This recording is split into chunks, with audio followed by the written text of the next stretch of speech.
App ആ mirroring app install ചെയ്യപ്പെട്ടു. ആ മിററിംഗ് ആപ്പ് ഇൻസ്റ്റാൾ ചെയ്യപ്പെട്ടത് നേരെ ഇദ്ദേഹം ചെയ്യുന്നത് പോലെ അവർ ഇൻസ്റ്റാൾ ചെയ്യപ്പെട്ട ആ മിററിംഗ് ആപ്പിലൂടെ അദ്ദേഹത്തിന്റെ ഗൂഗിൾ പേ വരെ അദ്ദേഹം എടുത്തു. ഗൂഗിൾ പേയുടെ പാസ്വേഡ് കിട്ടുന്നതിന് വേണ്ടിയിട്ടാണ് 1 രൂപ ട്രാൻസ്ഫർ ചെയ്തത്. ആ 1 രൂപ ട്രാൻസ്ഫർ ചെയ്തതോടെ ഗൂഗിൾ പേയുടെ പാസ്വേഡ് അവർക്ക് കിട്ടി. ആ പാസ്വേഡ് ഉപയോഗിച്ച് അദ്ദേഹത്തിന്റെ ഗൂഗിൾ പേയിൽ കിടന്ന ആ 30,000 വെച്ചുള്ള 3 തവണ ഡെബിറ്റ് ചെയ്തവരെടുത്തു. അപ്പോ ഫേക്ക് കസ്റ്റമർ സപ്പോർട്ട് ഒരു വലിയ പ്രശ്നമാണ്. ഏതൊരു ആപ്പിന്റെയും കസ്റ്റമർ കെയർ സപ്പോർട്ടിനെ നമ്മൾ പിക്ക് ചെയ്യേണ്ടത് അവരുടെ ആപ്പ് വഴി അല്ലെങ്കിൽ അവരുടെ ഒഫീഷ്യൽ വെബ്സൈറ്റിനകത്ത് കയറിയിട്ട് സപ്പോർട്ട് എടുക്കുക. അതുവഴി മാത്രമേ എടുക്കാൻ പാടുള്ളൂ. ജസ്റ്റ് ഗൂഗിൾ ചെയ്ത് കിട്ടുന്ന കസ്റ്റമർ സപ്പോർട്ട് നമ്പറുകൾ നല്ലൊരു ശതമാനവും ഫേക്ക് ആയിരിക്കും നമ്മുടെ മുമ്പിലേക്ക് വരിക. അത് ആലോചിക്കേണ്ട മറ്റൊരു ഭാഗം. പിന്നെ അത്യാവശ്യമുള്ള നല്ല ക്വാളിറ്റി ഉള്ള മെറ്റീരിയൽസ്, അതൊക്കെ ഏറ്റവും ലോ ക്ലാസ് ഫേക്ക് ആണ്. അതായത് ഇപ്പം ലൂയിസ് ഫിലിപ്പിന്റെ ഒരു 3 ഷർട്ടിന്റെ കോംബോ 199 ഓഫർ മിക്കവാറും മെസ്സഞ്ചർ ആയിരിക്കും നമ്മുടെ മുമ്പിലേക്ക് കൊണ്ടുതരിക. നമ്മളത് നോക്കുന്ന സമയത്ത് അതിന്റെ ഫോട്ടോ ഒക്കെ ഉണ്ട്, നല്ല ക്വാളിറ്റിയാണ്. അവരെ ചാറ്റ് ചെയ്യുന്ന സമയത്ത് അവർ അയച്ചു തരും. നമ്മൾ ഇഷ്ടപ്പെട്ട പാറ്റേൺ ഒക്കെ എടുക്കും. 199 രൂപ നമ്മൾ അടയ്ക്കുകയാണെന്നുണ്ടെങ്കിൽ രണ്ട് രീതിയിലാണ് അത്. പേയ്മെന്റ് COD ഉണ്ട്, ക്യാഷ് ഓൺ ഡെലിവറി ഉണ്ട്, അല്ലാതെ ഗൂഗിൾ പേ വഴി കൊടുക്കാം. ഈ ഗൂഗിൾ പേ വഴിയാണ് കൊടുക്കുന്നതെന്നുണ്ടെങ്കിൽ ആ പ്രോഡക്റ്റ് വരത്തില്ല. ഇനിയും ക്യാഷ് ഓൺ ഡെലിവറി ആണെന്നുണ്ടെങ്കിൽ ഒരു പാഴ്സൽ നമ്മുടെ മുമ്പിലേക്ക് വരും. നമ്മൾ പേയ്മെന്റ് അടച്ചതിന് ശേഷം മാത്രം ക്യാഷ് പാക്കറ്റ് നമ്മുടെ കിട്ടും. ഡെലിവറി ബോയ് പോവും. നമ്മളിപ്പോൾ തുറന്നു നോക്കുന്ന സമയത്ത് ഏറ്റവും മോശമായ എന്തെങ്കിലും 3-4 തുണികളതിനകത്ത് ചുറ്റി വെറുതെ വെച്ചിട്ടുണ്ടാവും പാക്ക് ചെയ്ത്. ഇതാണ് മറ്റൊരു പാറ്റേൺ. അപ്പൊ ഇതൊക്കെയാണ് നമുക്ക് അത്യാവശ്യം ബേസിക്കലി പറയാനുള്ളത്. ഒരുപാടുണ്ട്. ശരിക്കും പറഞ്ഞാൽ ഒരു 1 ഡേ സെഷൻ ഫുൾ എടുത്താലും തീരാത്ത രീതിയിലുള്ള സ്കാമുകൾ നമ്മുടെ മുമ്പിലുണ്ട്. ഇത് നമുക്ക് കിട്ടിയിരിക്കുന്ന ടൈം ഷെഡ്യൂൾ കുറവാണ് എങ്കിലും കുറച്ച് കാര്യങ്ങൾ ഞാൻ ജസ്റ്റ് ഒന്ന് പറഞ്ഞു എന്നേ ഉള്ളൂ. ഇനി നമ്മൾ ശ്രദ്ധിക്കേണ്ട അത്യാവശ്യം കുട്ടികളുടെ ഇവിടെ ഞാൻ പറയാം. കുട്ടികളുടെ കേസുകൂടെ പറഞ്ഞുതരാം. ഈ കുട്ടികൾ ഫോൺ യൂസ് ചെയ്യുന്നത് നമുക്ക് തടയാൻ പറ്റും. ഇന്നത്തെ കാലത്ത് കൺട്രോളിങ് മാത്രമേ നടക്കുള്ളൂ. റെസ്ട്രിക്ഷൻ എന്ന് പറയുന്നത് അത് അവരെ അതിൽ നിന്ന് പ്രിവെന്റ് ചെയ്യാൻ പറ്റത്തില്ല. കാര്യം സൈബർ വേൾഡിലാണ് അവർ. നമ്മളെക്കാളുള്ള അപ്ഡേറ്റഡ് ആണ് കുട്ടികൾ. അവർക്ക് എന്ത് കാര്യങ്ങൾക്കും ഫോൺ അല്ലെങ്കിൽ സൈബർ ഏരിയ ഉണ്ടെങ്കിലേ പറ്റുകയുള്ളൂ. അപ്പൊ അതുകൊണ്ട് അവരെ നമുക്ക് കളയാൻ പറ്റില്ല. അത് ഫോൺ ഉപയോഗിക്കരുതെന്ന് പറയാൻ പറ്റില്ല. പക്ഷെ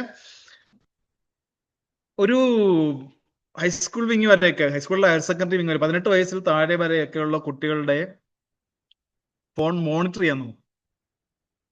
പണ്ടൊക്കെ നമ്മൾ ബാഗ് പരിശോധിക്കുമായിരുന്നു. നമ്മുടെ കുട്ടിക്കാലത്താണെന്നുണ്ടെങ്കിൽ സ്കൂളിൽ ചെല്ലുന്നിട്ട് വീട്ടിൽ വരുന്ന സമയത്ത് നമ്മുടെ സ്കൂളിലും പരിശോധിക്കും, വീട്ടിലും പരിശോധിക്കും, ബാഗിനകത്ത് എന്തെങ്കിലും ഇല്ലീഗൽ ഐറ്റംസ് ഉണ്ടോ എന്ന് നോക്കാനായിട്ട്.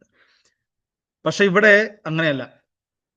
ബാഗിനകത്തൊന്നും ഉണ്ടാവില്ല. പക്ഷെ ഇവരുടെ ഫോൺ പരിശോധിക്കണം. ഫോൺ എപ്പോഴും ഒരു പാരന്റൽ കൺട്രോളിൽ നമ്മൾ കൺട്രോൾ ചെയ്തേ പറ്റുള്ളൂ. കാര്യം നമ്മൾ ചിന്തിക്കുന്ന ലെവലിനൊക്കെ ഒരുപാട് മുകളിലാണ് കുട്ടികൾ. അവരുടെ മുമ്പിലേക്ക് വരിക. ഇപ്പൊ ഞാൻ സിമ്പിളായിട്ട് പറഞ്ഞു കഴിഞ്ഞാല്, കുട്ടികളൊരു സാധനം ഒരു സിമ്പിളായിട്ട് പറയാം. ഇപ്പം ബോബനും മോളിയും എന്ന് പറയുന്ന കാർട്ടൂൺ ഉണ്ട്. ജസ്റ്റ് നിങ്ങൾ ഗൂഗിൾ ചെയ്ത് നോക്കിയോ, യൂട്യൂബില് ബോബനും മോളിയും സെർച്ച് ചെയ്ത് കഴിഞ്ഞാൽ ഒരു 2-3 കണ്ടന്റ് നമ്മുടെ മുമ്പിലേക്ക് ബോബനും മോളിയും തന്നു കഴിഞ്ഞാൽ ഒരു 4th കണ്ടന്റ് ആയിട്ട് ഒരു 4 ക്ലിക്കിന് അപ്പുറത്തേക്ക് നമ്മുടെ മുമ്പിലേക്ക് വരുന്ന ഒരു ക്ലിക്ക് നമ്മൾ വീഡിയോ കാണുമ്പോൾ അതിന്റെ റിലേറ്റ് ചെയ്യുന്ന വീഡിയോ താഴെ കാണിക്കും. ഒരു 3 ക്ലിക്കിന് അപ്പുറത്തേക്ക് ബോബനും മോളിയുടെ പോണോഗ്രാഫി കണ്ടന്റുകളായിരിക്കും വരിക, അല്ലെങ്കിൽ അവരെ സംബന്ധിക്കുന്ന വയലൻസ് കണ്ടന്റുകളായിരിക്കും വരിക. ഇഷ്ടം പോലെ ഉണ്ട്. കുട്ടികളുടെ മുമ്പിലേക്ക് ഇത് തന്നെ ആയിരിക്കും ചെല്ലുക. അപ്പൊ എപ്പോഴും അവരുടെ സെർച്ചിങ് ഇതിൽ വേണമെന്ന് നമ്മൾ ഒന്ന് ലിമിറ്റ് ചെയ്യുന്ന നല്ലതാണ്. കൊച്ചുകുട്ടികളുടെ കാര്യമാണ് ഞാൻ ഈ പറഞ്ഞത്. 18+ അല്ല, 18 വയസ്സ് താഴെയുള്ള കുട്ടികളുടെ. കുട്ടികളെ ഭയങ്കരമായിട്ട് ട്രാപ്പ് ചെയ്യുന്ന ഒരു നെറ്റ്വർക്ക് ഉണ്ട് നമ്മുടെ മുമ്പിൽ. ഈ ചൈൽഡ് പോണോഗ്രാഫിക് കണ്ടന്റുകൾക്ക് ഹൈവിലി ഡിമാൻഡാണ് ഈ ഡാർക്ക് വെബ് ഏരിയകളിലും മറ്റു സ്ഥലങ്ങളിലൊക്കെ. അതുകൊണ്ട് എപ്പോഴും നമ്മൾ കുട്ടികളെ ഒന്ന് ശ്രദ്ധിക്കുക. ഇവര് ഏത് ലെവലിലായിരിക്കും ഇവര് സ്ക്രോൾ ചെയ്യുന്നത്, എങ്ങോട്ടായിരിക്കും ഇവർ ക്ലിക്ക് ചെയ്ത് കയറുന്നത്, അങ്ങനെയൊക്കെയുള്ള കാര്യങ്ങൾ കുട്ടികൾ ഉറങ്ങിയതിന് ശേഷം അല്ല അവരുടെ ഹിസ്റ്ററിയൊക്കെ സെർച്ച് ചെയ്യുക. ഇതൊക്കെ നമ്മൾ ചെയ്യേണ്ടതാണ്. ശരിക്കും സ്ക്രീൻ ടൈം ഒക്കെ ലിമിറ്റ് ചെയ്യേണ്ടതാണ്, പ്രത്യേകിച്ച് കുട്ടികളുടെ കയ്യിൽ. നമ്മൾ ഇപ്പോഴും കൊച്ചു കുട്ടികള് ഫുഡ് കഴിക്കാൻ വേണ്ടി നമ്മൾ മൊബൈൽ ഫോൺ കൊടുത്തിട്ട് ഫുഡ് കഴിപ്പിക്കുന്ന പേരൻസ് ഉണ്ട്. നമ്മൾ കുട്ടികളുടെ മുമ്പിൽ നിന്നും എന്തുകൊണ്ടാണ് നമ്മൾ ഈ പോയിസൺ ഒക്കെ മാറ്റി വെക്കുന്നതിന് വേണ്ടിയിട്ടാണ്. ഒരു കൊച്ചു കുട്ടിയുണ്ട്, ആ കുട്ടിയുടെ മുമ്പിൽ പോയിസൺ ഇരിക്കുക. ഒരു കാരണം എന്തിനാണ് കൊച്ചിന്റെ മുമ്പിൽ ഈ പോയിസൺ വെച്ച് നമ്മൾ അവരോട് ഷൗട്ട് ചെയ്യും വീട്ടിലുള്ള ആൾക്കാരുടെ അടുത്ത്. എന്തിനാണ് കൊച്ചിന്റെ മുമ്പിൽ ഈ പിന്നെ ഹാംഫുൾ ആയിട്ടുള്ള എന്തെങ്കിലും നൈഫ് കുട്ടിയുടെ മുമ്പിൽ എന്തിനാ കൊണ്ടുവച്ച് നമ്മൾ ഷൗട്ട് ചെയ്യും. ഈ നൈഫ് ഡേഞ്ചർ ആണെന്ന് നമുക്കറിയാം, കുഞ്ഞിനെ സംബന്ധിച്ച് ഡേഞ്ചർ ആണെന്ന് അറിയാം. ഈ പോയിസണും കുഞ്ഞിനെ സംബന്ധിച്ച് ഡേഞ്ചർ ആണെന്ന് നമുക്കറിയാം. പക്ഷെ നമ്മൾ മൊബൈൽ കുട്ടിക്ക് കൊടുക്കും, കളിക്കാൻ കൊടുക്കും, ഫുഡ് കഴിക്കാൻ വേണ്ടി, ഒരു സപ്പോർട്ടിന് വേണ്ടി കൊടുക്കും. ഞാൻ എടുത്തു പറയാം, ഈ പറയുന്ന നൈഫിനെക്കാട്ടിലും ഈ ഇരിക്കുന്ന പോയിസണേക്കാട്ടിലും ഏറ്റവും വിഷമുള്ള സാധനമാണ് മൊബൈൽ ഫോൺ, പ്രത്യേകിച്ചും കുട്ടികളുടെ ഹെൽത്തിൽ. നമ്മള് അതിനാണ് എപ്പോഴും പറയാ, ഒരു ലെവല് കഴിയുന്നത് വരെ കുട്ടികളെ ഡൈവേർട്ട് ചെയ്ത് വിടുക, അവരെ ഫിസിക്കലായിട്ടുള്ള ആക്ടിവിറ്റീസിലേക്ക് അവരെ എപ്പോഴും എൻഗേജ് ചെയ്യിക്കാൻ പറയുന്നതിന്റെ റീസൺ അതാണ്. കളിക്കാൻ വിടണം. പണ്ടൊക്കെ കുട്ടികളെ കളിസ്ഥലത്ത് നമ്മൾ പിടിച്ചുകൊണ്ട് വീട്ടിലേക്ക് വരികയാണെങ്കിൽ ഇപ്പൊ ചെയ്യേണ്ടത് വീട്ടിനകത്ത് പിടിച്ച് വെളിയിലിറക്കി കളിപ്പിക്കുക എന്നുള്ളതാണ്. കാര്യം കുട്ടികൾ മൊബൈൽ ഫോണിലേക്ക് മാത്രമാണ് ഫോക്കസ് ചെയ്യുന്നത്. പേരന്റ് എന്താണ് ചെയ്യുന്നത് പോലും അവർക്കറിയണ്ട. ഞാൻ ബസ്സിലൊക്കെ ട്രാവൽ ചെയ്യുന്ന സമയത്ത് ശ്രദ്ധിച്ചിട്ടുണ്ട്, ബസ്സിൽ കയറുന്ന കുട്ടികൾ വണ്ടിക്കകത്ത് കയറിയാൽ ഉടനെ തലകുമ്പിട്ടിരിക്കും, മൊബൈൽ ഫോൺ ഇങ്ങനെ നോക്കിക്കൊണ്ടിരിക്കും. എവിടെയാണോ ഇറങ്ങുന്നത് അവിടെ വരെ, അതും ചിലപ്പോൾ മൊബൈൽ ഫോൺ നോക്കിക്കൊണ്ടായിരിക്കും ഇറങ്ങുക. ടൂ വീലർ യാത്ര ചെയ്യുന്ന കുട്ടികൾ ഒരു സൈഡിൽ കൂടി ഇങ്ങനെ വാട്സാപ്പ് നോക്കിക്കൊണ്ട് ടൂ വീലർ റൈഡ് ചെയ്ത് പോകുന്ന സിറ്റുവേഷൻസ് ഉണ്ട്. അപ്പൊ കുഞ്ഞുങ്ങളെ ആയാലും നമ്മൾ എപ്പോഴും എന്ത് ചെയ്യുക, എപ്പോഴും ശ്രദ്ധിക്കേണ്ടത് കുട്ടികളെ മൊബൈൽ ഫോൺ കൊടുക്കാതിരിക്കാൻ നമുക്ക് പറ്റില്ല, ഞാൻ പറഞ്ഞു. പക്ഷെ നമ്മൾ അവരുടെ മൊബൈൽ ഫോൺ യൂസേജ് കൺട്രോൾ ചെയ്ത് കൊടുക്കുക, ലിമിറ്റഡ് ആക്സസ് ആയിട്ട് കൊടുക്കുക. പിന്നെ ഇൻ കേസ് ഏതെങ്കിലും സാഹചര്യത്തിൽ നമ്മുടെ കയ്യിൽ നിന്ന് പണം നഷ്ടപ്പെട്ടാൽ, ഏതെങ്കിലും സിറ്റുവേഷൻസിൽ നമ്മുടെ കയ്യിൽ നിന്ന് പണം നഷ്ടപ്പെട്ടു കഴിഞ്ഞാൽ 1930 1930 എന്ന നമ്പറിൽ 1930 എന്ന് പറയുന്ന ഫോൺ നമ്പറിൽ കോണ്ടാക്ട് ചെയ്യുക. എപ്പോ നമ്മൾ ഈ പറയുന്ന 1930 നമ്മുടെ കയ്യിൽ നിന്ന് പണം നഷ്ടപ്പെട്ടോ എത്രയും പെട്ടെന്ന് നമ്മൾ അതിൽ കോണ്ടാക്ട് ചെയ്യുന്നു, അത്രയും പെട്ടെന്ന് നമുക്ക് ആ ഫണ്ട് സേഫ് ആക്കാൻ പറ്റും. അതായത് ആ ഫണ്ട് വിഡ്രോ ചെയ്യുന്നതിന് മുമ്പ് തന്നെ നമുക്ക് അത്യാവശ്യം ഹോൾഡ് ചെയ്യാൻ പറ്റും. ഇതാണ് ബേസിക് ആയിട്ട് പറയാനുള്ളത്. കുറച്ച് Q&A ഉണ്ടാവും. ഞാൻ ഒരു സെക്കൻഡ്, ഞങ്ങളുടെ സൈബർ പോലീസിന്റെ ഇൻസ്പെക്ടർ സാർ ജോയിൻ ചെയ്തിട്ടുണ്ട്. സാറിനെ നിങ്ങൾ പരിചയപ്പെടുത്താം. ഹണീകെ ദാസ് എന്നാണ് അദ്ദേഹത്തിന്റെ പേര്. കേരള പോലീസിലെ ഏറ്റവും അറിയപ്പെടുന്ന ഒരു സൈബർ എക്സ്പെർട്ടാണ് സാറ്. സാറാണ് ഈ ഞങ്ങളുടെ ഇൻസ്പെക്ടർ. നിങ്ങളിപ്പം മാഡം മെയിൽ ചെയ്തത് സാറിനാണ്. സാറാണ് എന്നെ പെർമിറ്റ് ചെയ്തത് ക്ലാസ് എടുക്കാനായിട്ട്. ജസ്റ്റ് സാറിനെ ഞാനൊന്ന് ഇൻട്രൊഡ്യൂസ് ചെയ്യാണ്.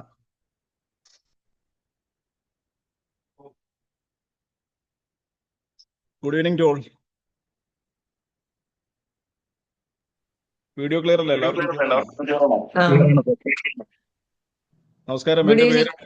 എന്റെ പേര് ഹണീകെ ദാസ് എന്നാണ്.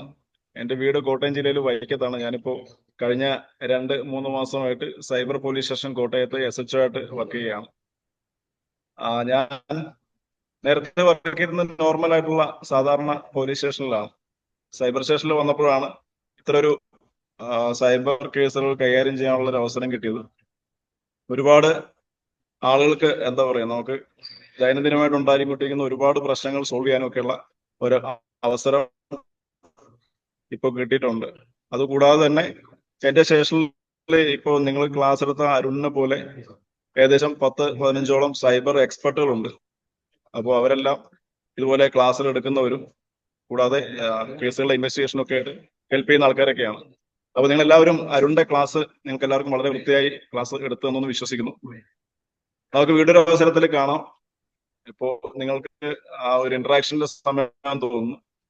അപ്പോ വീണ്ടും ഇതുപോലെ നിങ്ങൾക്ക് എന്തെങ്കിലും ആവശ്യങ്ങളുണ്ടെങ്കിൽ, ക്ലാസ് എടുക്കേണ്ട സാഹചര്യങ്ങളോ മറ്റു കാര്യങ്ങളുണ്ടെങ്കിൽ അറിയിച്ചു കഴിഞ്ഞാൽ നമുക്ക് മറ്റുള്ള സ്ഥലങ്ങളിലൊക്കെ ക്ലാസ്സുകൾ ഇതുപോലെ ഓൺലൈനായിട്ടോ അല്ലെങ്കിൽ ഓഫ്ലൈനായിട്ടോ ഒക്കെ അറേഞ്ച് ചെയ്യാൻ സാധിക്കും.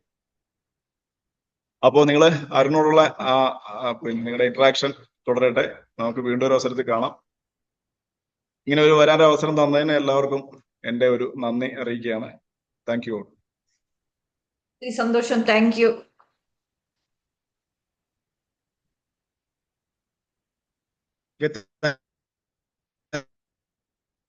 എനിക്ക് സാറിനോട് എന്തെങ്കിലും ചോദിക്കാണ്ടെങ്കിൽ ചോദിക്കാം കേട്ടോ, ഇതുമായി ബന്ധപ്പെട്ട്.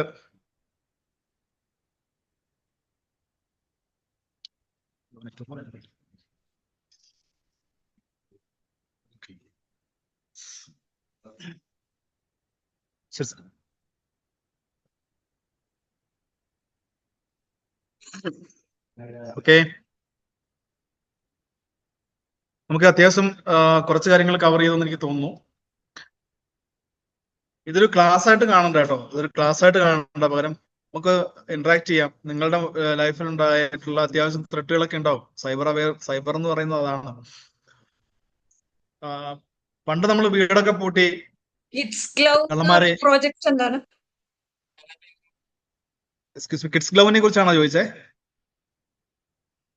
അതെ, കിഡ്സ് ഗ്ലൗവിന്റെ പ്രോജക്റ്റ് എന്താണ് ചെയ്യണത് കുട്ടികളുടെ? അതെ അതെ. എന്റെ നെറ്റ്വർക്ക് ക്ലിയർ ആണോ എന്ന് എനിക്കറിയില്ല, പക്ഷെ ഞാൻ കേട്ടത് കിഡ്സ് ഗ്ലൗ എന്നാണ്. ഓക്കെ, അതായത് കുട്ടികളിലെ ഈ സൈബർ ഏരിയകളുടെ കുട്ടികളിലെ സൈബർ സെക്യൂരിറ്റിയാണ് കിഡ്സ് ഗ്ലൗവിന്റെ മെയിൻ. നമ്മളതിന് കേരളത്തിലാണെന്നുണ്ടെങ്കിൽ SPC, സ്റ്റുഡൻസ് പോലീസ് കേഡറ്റ് എന്ന് പറയുന്ന ഒരു സംവിധാനമുണ്ട്, SPC. ഈ SPCയുമായിട്ട് ഇന്റഗ്രേറ്റ് ചെയ്തിട്ടാണ് കൂടുതൽ നമ്മൾ ചെയ്തുകൊണ്ടിരിക്കുന്നത്. പക്ഷെ എല്ലായിടത്തും ഉണ്ട് കിഡ്സ് ഗ്ലൗ. അതായത് കുട്ടികളുടെ നെറ്റ്വർക്കിംഗ് എങ്ങനെ നമുക്ക് മോണിറ്റർ ചെയ്യാൻ പറ്റും, എന്താണ് കിഡ്സ് ഗ്ലൗ, പിന്നെ കുട്ടികൾക്ക് സൈബർ ഉണ്ടാക്കുന്ന ഗുണങ്ങൾ എന്താണ്, ദോഷങ്ങൾ എന്താണ്, മുതലായ കാര്യങ്ങളെ കോർഡിനേറ്റ് ചെയ്തുകൊണ്ട് ഉണ്ടാക്കിയിരിക്കുന്ന ഒരു പ്രൊജക്റ്റ് ആണ് കിഡ്സ് ഗ്ലൗ. ആണ് കിഡ്സ് ഗ്ലൗവിന്റെ ഇംപ്ലിമെന്റേഷൻ നടന്നുകൊണ്ടിരിക്കുക. ഓരോ ജില്ലാ ബേസിൽ ഇനാഗുറേഷൻ നടന്നുകൊണ്ടിരിക്കുന്നു. അവിടെ എനിക്ക് തോന്നുന്നു ഡൽഹി ബേസ് ചെയ്തിട്ടുള്ള മലയാളി കുട്ടികൾ, മലയാളി സ്കൂളുകളൊക്കെ ഉണ്ടെന്നുണ്ടെങ്കിൽ അവിടെ നമുക്ക് ഇതുമായിട്ട് ബന്ധപ്പെട്ട് നമ്മുടെ ഒഫീഷ്യൽ അനുവദിച്ചാൽ ക്ലാസ്സുകൾ കണ്ടക്ട് ചെയ്യാൻ പറ്റും കിഡ്സ് ഗ്ലൗവിന്റെ. അതിന് പ്രത്യേക ഒരു കരിക്കുലം നമ്മൾ ഡിസൈൻ ചെയ്തിട്ടുണ്ട്. അത് പ്രകാരം എല്ലായിടത്തും നമ്മൾ ക്ലാസ്സുകൾ കൊടുക്കുന്നുണ്ട്. അതുമായിട്ട് ബന്ധപ്പെട്ടുള്ള ക്ലാസ്സുകൾ കണ്ടക്ട് ചെയ്ത് വരുന്നു. അതിന്റെ തുടക്കം ആരംഭിക്കാൻ പോവുകയാണ് അതിന്റെ കിഡ്സ് ഗ്ലൗവിന്റെ പ്രോജക്റ്റിന്റെ സ്റ്റാർട്ടിങ്. അതില് അധ്യാപകരുണ്ട്, അതുപോലെ സ്കൂളിലെ മെന്റേഴ്സ് ഉണ്ട്. അവരെല്ലാം ഈ ഒരു നെറ്റ്വർക്കിന്റെ ഭാഗമാണ് കിഡ്സ് ഗ്ലൗവിന്റെ. Facebook order done, money paid, but item 50 what we can. ഈ ഫേസ്ബുക്കിന്റെ ഞാൻ നേരത്തെ പറഞ്ഞൊരു മാറ്റർ ആണ് അത്.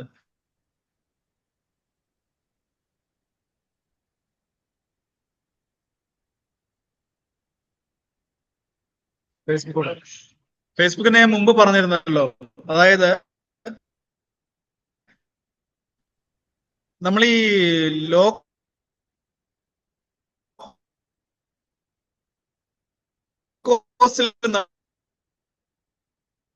നമ്മൾ എപ്പോഴും വീണു പോകും. അതായത് നമ്മുടെ മുമ്പിലേക്ക് വരുന്ന ഓഫർ, ഞാനിത് ചോദിച്ചത് ഓഫറുകളാണ്.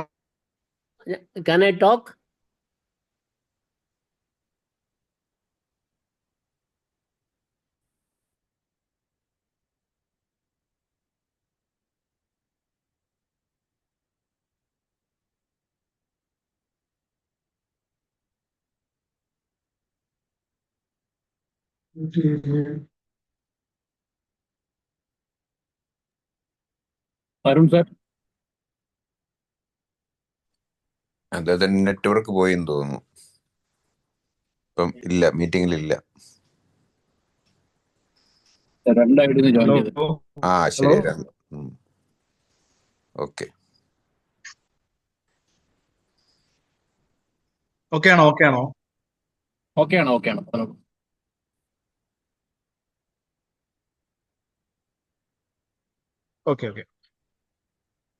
ഇവിടെ ഞാൻ ഈ നിൽക്കുന്ന സ്ഥലം എന്ന് പറയുന്നത് നെല്ലിയാമ്പതിക്ക് അടുത്ത് നെന്മാറ എന്ന് പറയുന്ന പ്രദേശത്താണ്. ഇവിടെ നെറ്റ്വർക്ക് വലിയ ബുദ്ധിമുട്ടാണ്.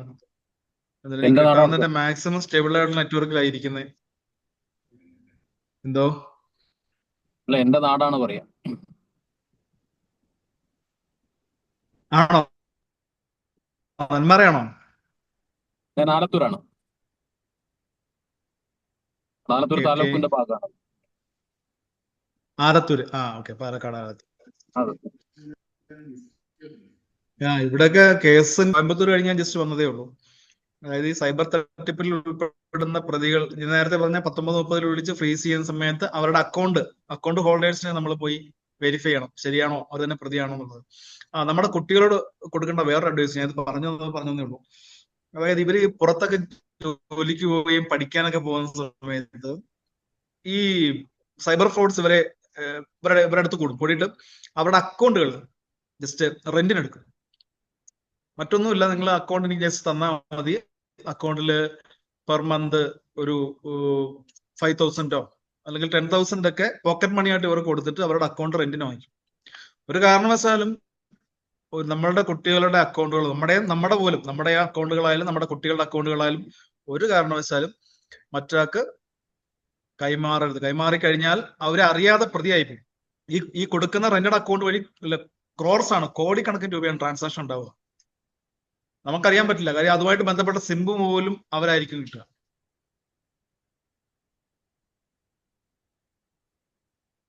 ഓക്കെ, ഞാൻ പറയുന്നത് ക്ലിയർ ആവുന്നോ? സർ ക്ലിയർ ആണ്. ആക്ച്വലി മറ്റേ ഒന്ന് വീഡിയോ ഓഫ് ചെയ്തിട്ട് പറഞ്ഞാൽ മതി. അപ്പം കുറച്ചുകൂടെ നെറ്റ്വർക്ക് നമുക്ക് പ്രോപ്പറായിട്ട് കേൾക്കാൻ പറ്റും.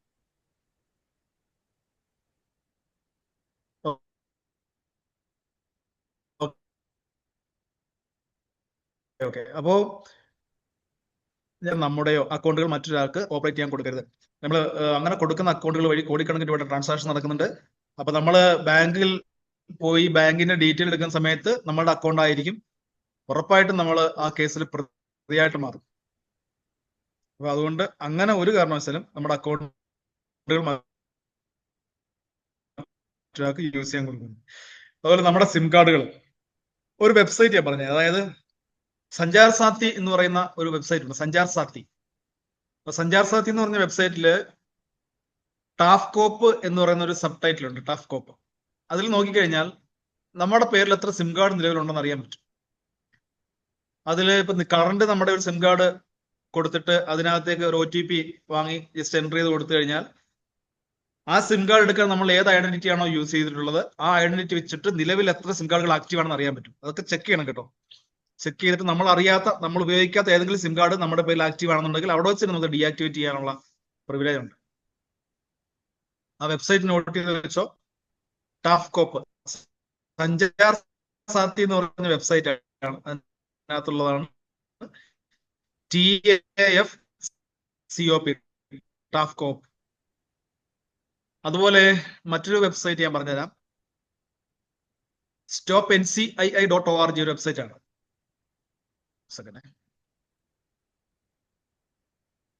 ഒന്നും കൂടി റിപ്പീറ്റ് ചെയ്യോ? ഒന്ന് ചാറ്റ് ബോക്സിൽ ഇട്ടാ മതി, അപ്പൊ ഞങ്ങൾ എടുത്തോളാം. അത് ചാറ്റ് ബോക്സിൽ ഇട്ടാ മതി.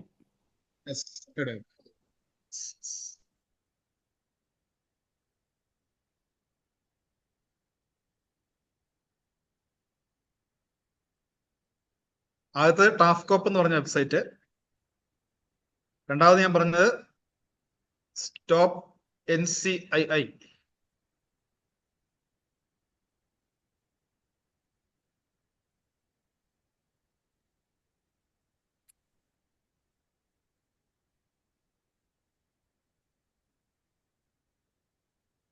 ഈ stopnci.org എന്ന് പറഞ്ഞ വെബ്സൈറ്റും ഉണ്ട്. ഒരു ഗുണം എന്ന് പറയുന്നത്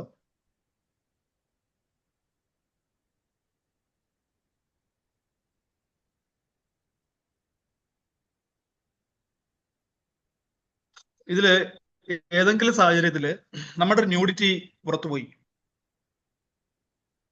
ശരിക്കും പറഞ്ഞാലേ നമ്മുടെ മുമ്പിലേക്ക് വരുന്ന കേസുകൾ കാണുമ്പോൾ നമുക്ക് വിഷമം തോന്നുന്നുണ്ട്. കുട്ടികള് 15 വയസ്സിൽ താഴെയുള്ള കുട്ടികൾ, 13 വയസ്സ്, 12 വയസ്സ്, 17 വയസ്സൊക്കെയുള്ള കുട്ടികൾ അവരുടെ ഒരു ഫ്രണ്ട്ഷിപ്പിന്റെ ഇന്റിമസി കൂടുന്ന സമയത്ത് പരസ്പരം ന്യൂഡിറ്റി ഷെയർ ചെയ്യും.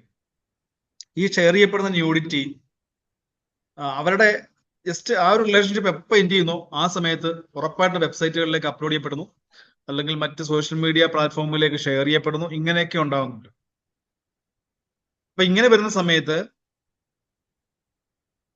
ഉണ്ടാകുന്ന ഒരു ഇഷ്യൂ എന്ന് പറയുന്നത്, ഈ കുട്ടി പിന്നീട് പെൺകുട്ടിക്കും ആൺകുട്ടിക്കും രണ്ടുപേർക്കും ബാധകമാണ്.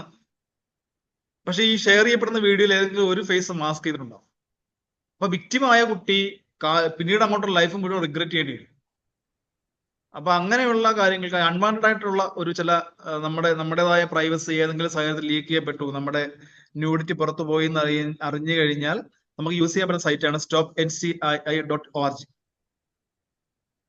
അതുപയോഗിച്ച് കൂടുതൽ സ്പ്രെഡിങ് പല വെബ്സൈറ്റുകളിലേക്ക് അപ്ലോഡ് ചെയ്യാവുന്നത് നമുക്ക് തടയാൻ പറ്റും. പിന്നെ NBCI അതോടെ നോക്കാം.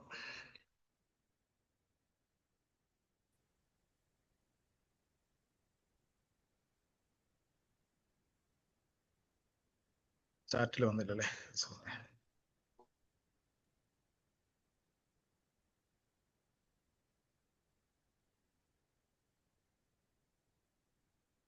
തിരിഞ്ഞു പോയത് NPCI.org. ഇതെന്ന് പറയുന്നത് NPCI.org എന്ന് പറഞ്ഞ വെബ്സൈറ്റ് യൂസ് ചെയ്യുന്നത് ഏതെങ്കിലും സാഹചര്യത്തിൽ നമ്മുടെ പണം ഒരാൾക്ക് അയച്ച പണം ഒന്ന് മാറിപ്പോയി, ഡൈവേർട്ടായി മറ്റൊരാളുടെ അക്കൗണ്ടിലേക്ക് ക്രെഡിറ്റ് ആവുകയോ പണം ക്രെഡിറ്റ് ആവാണ്ടിരിക്കുകയോ ക്രെഡിറ്റ് ആയിട്ട് നമുക്ക് ഇൻഫർമേഷൻ കിട്ടിയിട്ട് നമുക്ക് റീഫണ്ട് ചെയ്യാൻ പറ്റാത്ത സാഹചര്യം ഉണ്ടെങ്കിലോ അങ്ങനെയൊക്കെ വരുന്ന സമയത്താണ് നമ്മൾ ഈ NPCI.org എന്ന് പറഞ്ഞ വെബ്സൈറ്റ് യൂസ് ചെയ്യാൻ പറ്റുന്നത്. അങ്ങനെയുള്ള ഗൂഗിളിന് നമുക്ക് ഒരുപാട് വെബ്സൈറ്റുകൾ നമുക്ക് യൂസ് ചെയ്യാൻ പറ്റുന്നതുണ്ട്. അതുപോലെ 1930 ആണ് നമ്മുടെ പണം നഷ്ടപ്പെട്ടാൽ കോണ്ടാക്ട് ചെയ്യേണ്ട നമ്പർ 1930.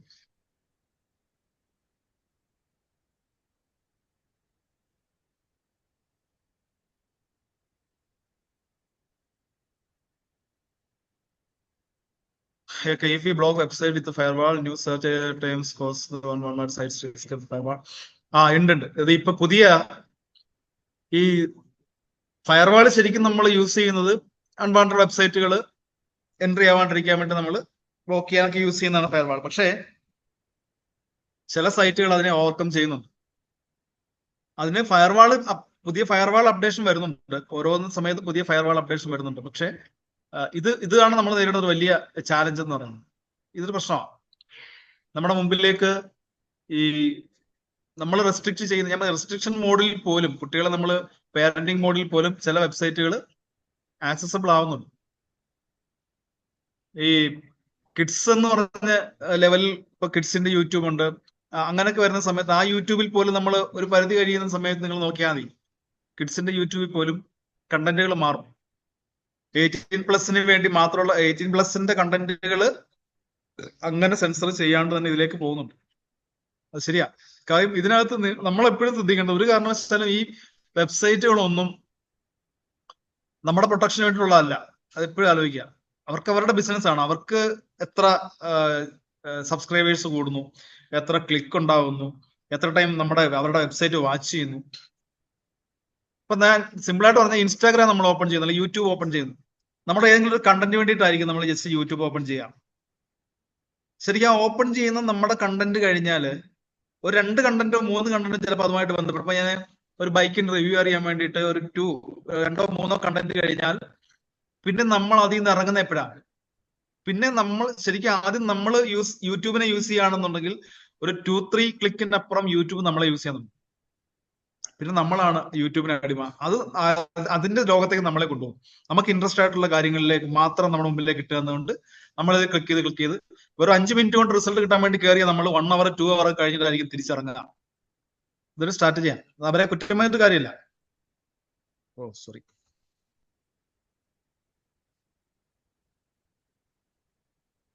ഒരു സെക്കൻഡേ.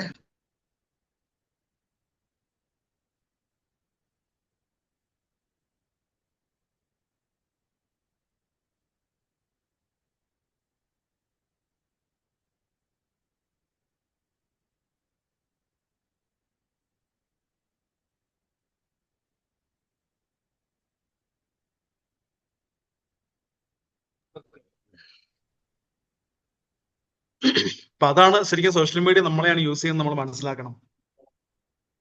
അപ്പൊ അതുകൊണ്ട് നമ്മൾ എത്ര ഫയർവാൾ ഇട്ടാലും നമ്മൾ ഏതൊക്കെ തരത്തിൽ ഇതിനെ ഹാൻഡിൽ ചെയ്യാൻ നോക്കിയാലും അവരത് ബ്രേക്ക് ചെയ്യാൻ ശ്രമിച്ചുകൊണ്ടേയിരിക്കും. അതുകൊണ്ടാണ് ഞാൻ കുട്ടികളുടെ സെർച്ച് നമ്മൾ എപ്പോഴും ശ്രദ്ധിക്കുക. ഞാൻ ഒരു സംഭവം പറയാം. ഇവിടെ സ്റ്റേഷനിൽ വന്നൊരു കേസ്, ഒരു 2 ടീച്ചർമാർ അവരുടെ ന്യൂഡ് പിക്ചർ, അതായത് മോർഫിംഗ് ആണെന്ന് തോന്നത്തില്ല, അവരുടെ സ്ട്രക്ചർ അനുസരിച്ച് അതിനെ ന്യൂഡാക്കിയ ഒരു പിക്ചർ സ്കൂൾ ഗ്രൂപ്പുകൾ ഷെയർ ചെയ്യപ്പെട്ടതുമായി ബന്ധപ്പെട്ട് ഒരു പെറ്റീഷനുമായിട്ട് വന്നു. ആ പെറ്റീഷനുമായി ബന്ധപ്പെട്ട് നമ്മൾ ഞെട്ടിച്ച കാര്യങ്ങൾ മാറ്റുന്ന അവർ തന്നെ പ്രതിയെ പിടിച്ചായിരുന്നു. 9ാം ക്ലാസ്സിൽ പഠിക്കുന്ന ഒരു വിദ്യാർത്ഥിയാണ്. അപ്പം പ്രിൻസിപ്പള് ഈ പയ്യന്റെ അടുത്ത് ചോദിച്ചുടാ, ഇങ്ങനെയൊക്കെ ചെയ്യാൻ പാടുണ്ടോ, നിന്റെ ടീച്ചറല്ലേ, നിന്റെ പേരന്റിനെ പോലെ കാണേണ്ടതല്ലേ, നിന്റെ അമ്മയുടെ ഫോട്ടോ ആണെങ്കിൽ നീ ഇങ്ങനെ ചെയ്യോ എന്ന് ചോദിച്ചപ്പം ആ കുട്ടി പറഞ്ഞ മറുപടി, ടീച്ചറെ ഇത് പുറത്തു പറയത്തില്ലെങ്കിൽ ഞാൻ ചെയ്ത് കാണിക്കാന്ന്.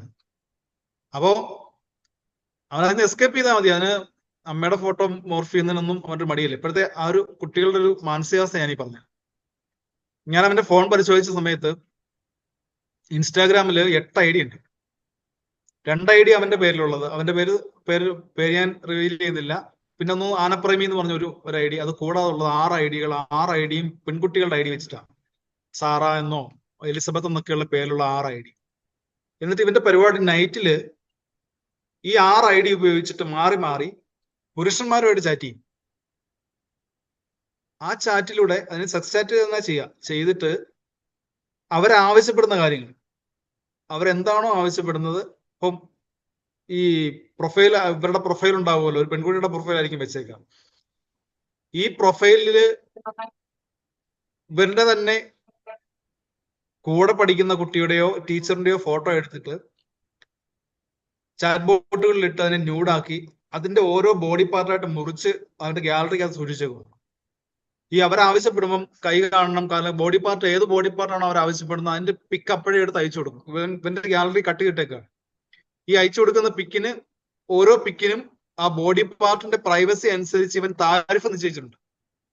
50 രൂപ മുതൽ മേപ്പോട്ട് 100 രൂപ, 150 രൂപ, ഇങ്ങനെ 500 രൂപ വരെയൊക്കെ ഉണ്ട്. അപ്പൊ ആലോചിച്ച് നോക്കുക എത്ര മാത്രമാണ് ഇവരുടെ ഈ കുട്ടികൾ നമ്മളെപ്പോഴും ആ കുട്ടികളുടെ മൈൻഡ് എന്താണെന്ന് ചിന്തിക്കുക. അത് വെച്ചിട്ട് ഇവന്റെ അമ്മയുടെ ഫോണിലേക്ക്, ഗൂഗിൾ പേയിലേക്ക് ഡെയിലി ഒരു 500 രൂപ, 400 രൂപ, 500 രൂപ ഇങ്ങനെ ക്രെഡിറ്റ് ആവുന്നുണ്ട്, പലപ്പോഴായിട്ട് 50 രൂപയായിട്ടും 100 രൂപയായിട്ടും. അപ്പൊ ഞാനത് പേരന്റോട് ചോദിച്ചു, നിങ്ങളുടെ അക്കൗണ്ടിലേക്ക് ഇങ്ങനെ പൈസ വരുന്നത് എവിടെ നിന്നാണ് നിങ്ങൾ അറിയുന്നുണ്ടോ? അപ്പൊ ചോദിച്ചു, മോൻ പോസ്റ്റർ ഡിസൈൻ ചെയ്യുന്നുണ്ട്, ആനയുടെ ഒക്കെ പോസ്റ്റർ ഡിസൈൻ ചെയ്തതിന്റെ പൈസയാണ് എനിക്ക് വരുന്നതെന്നാണ്. അങ്ങനെയാണ് കുട്ടി അവൻ്റെ അടുത്ത് കൺവിൻസ് ചെയ്തേക്കുന്നത് പേരൻസിന്റെ അടുത്ത്. അങ്ങനെ പിന്നെ അത്യാവശ്യം കൗൺസിലിംഗ് ഒക്കെ വിട്ടു. അത് കഴിഞ്ഞിട്ടാണ് സ്കൂളിംഗ് സസ്പെൻഡ് ചെയ്തു. അങ്ങനെ കുറെ സംഭവങ്ങളുണ്ടായി. ഈ കുട്ടികള് നമ്മൾ ചിന്തിക്കുന്ന ലെവലല്ല. അവർക്ക് പാരന്റിങ്ങിന്റെ ഒന്നും ഒരു വാല്യൂ അവർക്ക് അറിയത്തില്ല ശരിക്കും. അതാ ഞാൻ പറഞ്ഞത്, നമ്മൾ വളരെ തറലി ചെക്ക് ചെയ്തിട്ട് കാര്യമുള്ളൂ അവരുടെ സൈബർ സ്പേസ്. എപ്പോഴും അത് മൈൻഡിലിരിക്കട്ടെ. വേറെ എന്തെങ്കിലുമൊക്കെ ചോദിക്കാണ്ടെങ്കിൽ ചോദിക്കാമേ. അത് ചാറ്റിൽ നിന്ന് ഞാൻ ആദ്യം ചോദിച്ചൊരു ചോദ്യം ഇല്ലേ? ഓക്കെ. ഞാൻ ഫസ്റ്റ് ചോദിച്ചൊരു ചോദ്യം ഉണ്ടായിരുന്നു. അതിൽ പലരും ഫസ്റ്റ് സെനാരിയോ,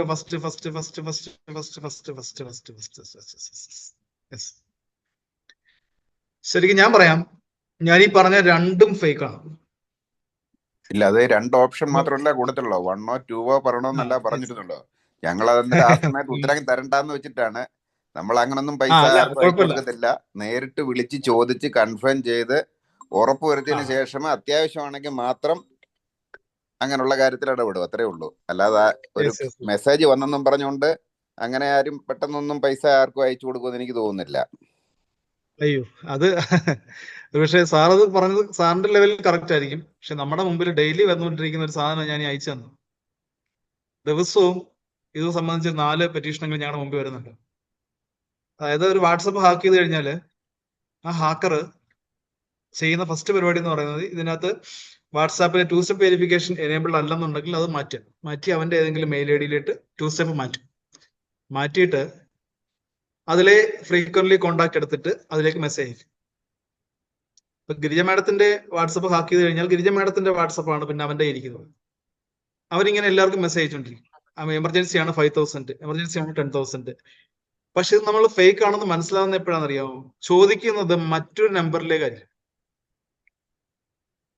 അതായത് ഗിരിജ മാഡത്തിന് ഗൂഗിൾ പേ ചെയ്യണം എന്നല്ല പറയാ, പകരം മറ്റൊരു കോണ്ടാക്ട് നമ്പർ അതിൽ വെക്കും. ഇതിലേക്കൊന്ന് GPay ചെയ്തേക്കാമോ എന്ന് ചോദിക്കും.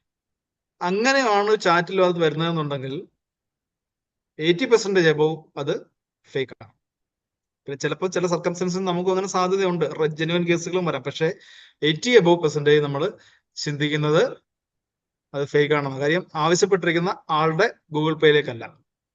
ഇനി ആളുടെ തന്നെ ആണെന്നിരിക്കട്ടെ, വേറെ ചാറ്റ് മാത്രമേ ഉള്ളതെന്നുണ്ടെങ്കിൽ ഇപ്പൊ സാറ് പറഞ്ഞതുപോലെ എന്ത് ചെയ്യാം, എപ്പോഴും ഒരു 1 രൂപ ചോദിച്ചാലും 10 രൂപ ചോദിച്ചാലും 25 രൂപ ചോദിച്ചാലും അത് ആര് ചോദിച്ചാലും അച്ഛനായാലും അമ്മയായാലും ഹസ്ബൻഡ് ആയാലും വൈഫായാലും സിസ്റ്റേഴ്സോ ബ്രദേഴ്സോ ആരോ ഫ്രണ്ട്സ് ആണെങ്കിലും നിങ്ങൾ എപ്പോഴും ചെയ്യേണ്ടത് അവരുടെ ഫോൺ നമ്പറിലേക്ക്, വാട്സപ്പിലേക്കല്ല, ഫോൺ നമ്പറിലേക്ക് പ്രൊവൈഡർ കോൾ ഉപയോഗിച്ച് വിളിച്ച് കൺഫേം ചെയ്യാം. ഉറപ്പിച്ചതിന് ശേഷം മാത്രമേ പേയ്മെന്റ് ഇട്ട് കൊടുക്കാവൂ. അതുപോലെ UPID നമുക്കൊരു പുതിയൊരാൾക്ക് നമ്മൾ പേയ്മെന്റ് ഇട്ട് കൊടുക്കുമ്പോഴേ, നമുക്ക് നേരത്തെ ട്രാൻസ്ഫർ ചെയ്തിട്ടില്ല, പക്ഷെ പുതിയ ഒരാളാണ്, അയാളുടെ UPID-യിലേക്ക് നമ്മൾ ഒരു നമ്പർ കൊടുക്കും. ആ നമ്പർ നമ്മൾ ടൈപ്പ് ചെയ്തിട്ട് GPay സെൻഡ് ചെയ്യുന്നതിന് മുമ്പ് എപ്പോഴും പുതിയൊരാൾക്ക് അയക്കുമ്പോൾ പേയ്മെന്റ് ₹1, ഒരു സിംഗിൾ റുപ്പി ₹1 അയച്ചത് കൺഫേം ചെയ്യണം. കൺഫേം ചെയ്തതിന് ശേഷമേ ബാക്കി എമൗണ്ട് അയാളുടെ അക്കൗണ്ടിൽ തന്നെയാണോ ക്രെഡിറ്റ് ആവുന്നത്. കാര്യം നമുക്ക് UPID കസ്റ്റമൈസ് ചെയ്യാൻ പറ്റും. UPID കസ്റ്റമൈസ് ചെയ്യാനുള്ള ഒരു സാധ്യതയുണ്ട്.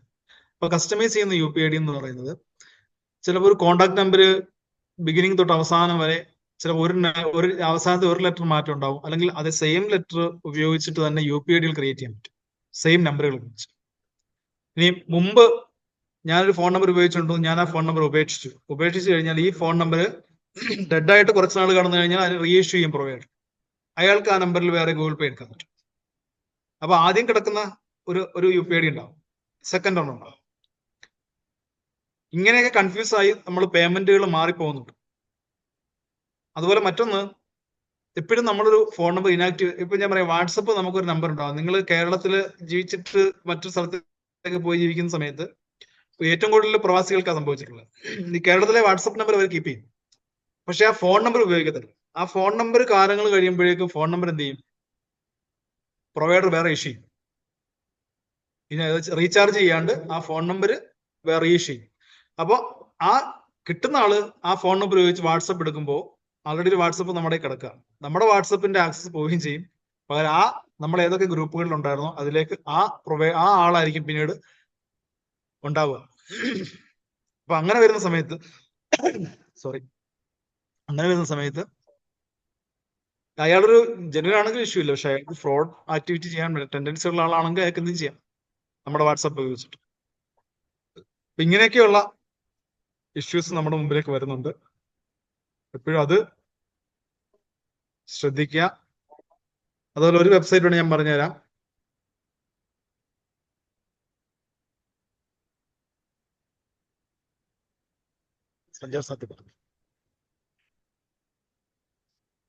മൊബൈൽ ഫോണൊക്കെ നഷ്ടപ്പെട്ടു കഴിഞ്ഞാൽ രജിസ്റ്റർ ചെയ്യേണ്ട വെബ്സൈറ്റ് ആണ് CEIR. ഇപ്പൊ സയർ എന്ന് പറഞ്ഞ വെബ്സൈറ്റിൽ നമ്മളൊരു പോലീസ് കംപ്ലൈന്റ് കൊടുത്തതിന് ശേഷം അതിന്റെ റെസിപ്റ്റ് കൂടെ വെച്ച് അപ്ലോഡ് ചെയ്താൽ, അതിന്റെ റെസിപ്റ്റ് കൂടെ വെച്ച് അപ്ലോഡ് ചെയ്ത് കഴിഞ്ഞാൽ നമുക്ക് ഈ സയർ എന്ന് പറഞ്ഞ പ്ലാറ്റ്ഫോമിൽ ആ ഫോൺ നമ്പർ ബ്ലോക്ക് ചെയ്യാൻ പറ്റും. ആ ഫോൺ നമ്പർ ബ്ലോക്ക് ചെയ്യപ്പെട്ട് കഴിഞ്ഞാൽ ഉറപ്പായിട്ടും ആ ഫോൺ നമ്പറിൽ മറ്റൊരു സിം കാർഡ് ഇട്ടാൽ നമുക്ക് ട്രേസ് കിട്ടും. ഞാൻ പറഞ്ഞു, ആ കണ്ടീഷൻ അതാണ്. ആ IMEI-ക്കകത്ത് മറ്റൊരു സിം കാർഡ് ആക്റ്റീവ് ആയാൽ എന്താവും, അത് ഉറപ്പായിട്ടും ആ സിം കാർഡ് മറ്റൊരു സിം കാർഡ് ആക്റ്റീവ് ആയി കഴിഞ്ഞാൽ സയർ പോർട്ട് വഴി നമുക്ക് അതിന്റെ ട്രേസ് കിട്ടും. അതാണ് ഈ CEIR എന്ന് പറഞ്ഞ പോർട്ടൽ. അതും നോട്ട് ചെയ്ത് വെച്ചോളാം. Lot of people are also getting trapped in FedEx scam. Digital arrest സംഭവം ശരിയാണ്. ഡിജിറ്റൽ, ഞാനത് പറയാൻ വിട്ടുപോയതല്ല, ഫെമിലിയർ ആണ് ഈ FedEx scam എന്ന് പറയുന്നത്. FedEx scamല് മുമ്പുണ്ടായിരുന്ന പാറ്റേൺ അല്ല അവരിപ്പോ യൂസ് ചെയ്യും. ആദ്യകാലങ്ങളിൽ FedEx scamൽ അവർ യൂസ് ചെയ്തുകൊണ്ടിരുന്ന പാറ്റേൺ എന്ന് പറയുന്നത് നിങ്ങളുടെ അക്കൗണ്ടുകളിൽ നടക്കുന്ന ഇല്ലീഗൽ ആക്ടിവിറ്റിയെ സംബന്ധിച്ചായിരുന്നു. അപ്പൊ ആ ഇല്ലീഗൽ ആക്ടിവിറ്റികൾ എല്ലാം നമ്മൾ അത്യാവശ്യം അവയർനെസ് കൊടുത്ത് ആൾക്കാർ ഓക്കെ ആയ സമയത്ത് ഇവർ പാറ്റേൺ മാറ്റി. പക്ഷെ ആ ഇല്ലീഗൽ ആക്ടിവിറ്റി എന്ന് പറയുന്നത് നമ്മൾ എപ്പോഴും ശ്രദ്ധിക്കേണ്ടത്, അവര് എന്തുമാത്രം നമ്മളെ മലയാളത്തിൽ പറഞ്ഞ ക്രൂരന്മാരാണെന്ന് നമ്മൾ പറയത്തില്ലേ, അതിന്റെയൊക്കെ ലെവലിന് മുകളിലാണ്. കാര്യം നമ്മുടെ അവിടെ ഒരു കുട്ടി ആദ്യമായിട്ട് ഡിജിറ്റൽ അറസ്റ്റ് ചെയ്യപ്പെട്ട ഒരു കുട്ടിയുണ്ട്, ഒരു പെൺകുട്ടി. ആ പെൺകുട്ടിയുടെ മുമ്പില് ഒരു ഓൺലൈനിൽ ഒരു പ്രോഡക്റ്റ് മേടിച്ചു. ആ പ്രോഡക്റ്റ് മേടിച്ച അഡ്രസ് ഒരു ട്രേസ് ചെയ്തിട്ട് അതിലേക്ക് പിന്നെ ഈ കുട്ടി ഒരുപാട് നിങ്ങൾ ഇല്ലീഗൽ ആക്ടിവിറ്റി ചെയ്യുന്നതാണ്, കുട്ടിക്ക് എന്തുണ്ട് കുട്ടിയുടെ 7 അക്കൗണ്ട് ഉണ്ട്. 7 അക്കൗണ്ടിലായിട്ട് 2 CR മേളിൽ പൈസയുണ്ട്. അങ്ങനെ കുറെ കാര്യങ്ങൾ, ഒരുപാട് കാര്യങ്ങൾ പറഞ്ഞിട്ട് ആ കുട്ടിയെ ട്രാപ്പ് ചെയ്തു. ഒരു വീട്ടിനകത്ത് കയറ്റി, ഒരു കല്യാണ സ്ഥലത്തിരുന്ന പെൺകുട്ടിയെ തൊട്ടടുത്ത വീട്ടിലെ മുറിക്കകത്ത് കയറ്റി ഇരുത്തിയിട്ട് അവരെന്ത് ചെയ്തു? ഡിജിറ്റൽ അറസ്റ്റ് ചെയ്ത് വെച്ചിട്ട് കുട്ടിയുടെ അക്കൗണ്ട് നോക്കിയപ്പോൾ കുട്ടിയുടെ അക്കൗണ്ടിൽ 1500 എമൗണ്ട് മാത്രമേ ഉണ്ടായിരുന്നുള്ളൂ. അതുകൊണ്ട് ഇവർ സ്ട്രാറ്റജി മാറ്റിയിട്ട് ആ കുട്ടിയുടെ ബോഡിയിൽ ഇല്ലീഗൽ സബ്സ്റ്റൻസ് ഉണ്ട്. അതായത് പിന്നെ മയക്കുമരുന്ന് പോലുള്ള സാധനങ്ങൾ ആ കുട്ടിയുടെ ബോഡിയിൽ ഇരിപ്പുണ്ടെന്ന് ഇവർ സ്ഥാപിച്ചെടുത്തിട്ട് ആ കുട്ടിയെ കൊണ്ട് ഡ്രസ്സ് അഴിപ്പിച്ച് തിരിച്ചു മറിച്ച് അവർ ക്യാപ്ചർ ചെയ്ത് ന്യൂഡിറ്റിയുടെ വേറെ ലെവലിലേക്ക് പോയ സമയത്ത് ആ കുട്ടി ബോധം കെട്ട് താഴെ വീണു. അതുകൊണ്ട് ആ സ്കാം അവിടെ സ്റ്റോപ്പായി. അങ്ങനെ ആ കുട്ടി ആകെ അബ്നോർമലായി. ആ അബ്നോർമലായ കുട്ടിയെ തൊട്ടടുത്ത ഡോക്ടറെ അടുത്ത് കൊണ്ടുപോയി. ഡോക്ടറാണ് നമ്മളെ ഇൻഫോം ചെയ്ത്. നമ്മൾ പിന്നെ പോയി കാര്യങ്ങൾ പറഞ്ഞപ്പോഴാണ് കുട്ടി കാര്യങ്ങൾ മനസ്സിലാവുന്നത്. അതായിരുന്നു നമ്മുടെ മുമ്പിലേക്ക് വന്ന ആദ്യത്തെ ഒരു ഡിജിറ്റൽ അറസ്റ്റ്. പക്ഷെ ഇപ്പൊ ലാസ്റ്റ് നമ്മൾ വന്നത് മകൻ ദുബായ് ജയിലിൽ കിടക്കുന്നു എന്ന് പറഞ്ഞിട്ട് വൃദ്ധ ദമ്പതികളെ അറസ്റ്റ് ചെയ്ത് വെച്ചിരുന്നു.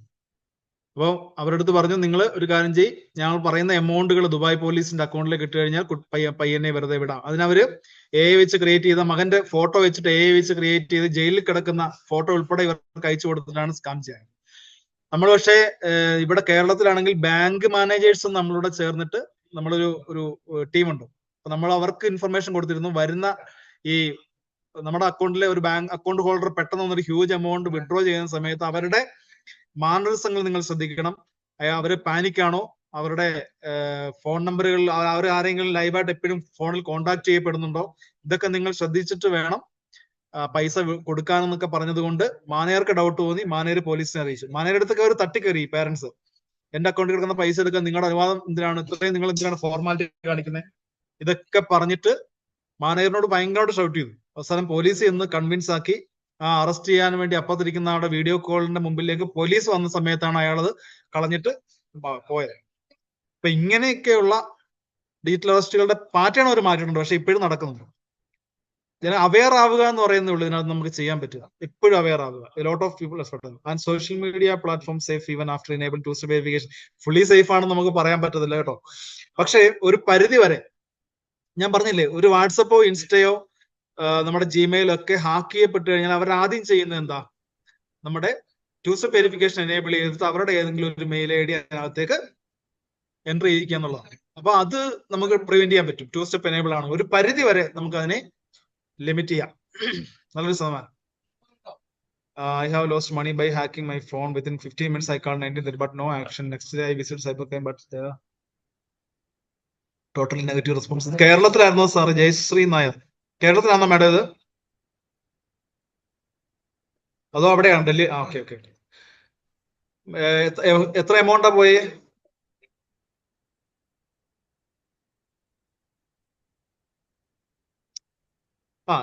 വാട്ട് ഈസ്, കുഴപ്പമില്ല. പക്ഷേ ഹാക്കിംഗ് മൈ ഫോൺ, അത് എങ്ങനെയാണ് ഹാക്ക് ചെയ്യപ്പെട്ടെന്ന് അറിയാൻ പറ്റുമോ? എന്തെങ്കിലും ജസ്റ്റ് ഒരു ഇൻഫർമേഷൻ പറയാമോ?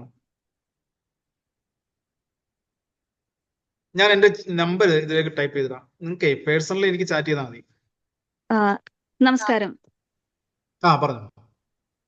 എന്റെ കയ്യിൽ നിന്ന് എനിക്ക് ആക്ച്വലി വിത്തിൻ ഒരു 7 മണി കഴിഞ്ഞിട്ട് SMS വരാൻ തുടങ്ങി.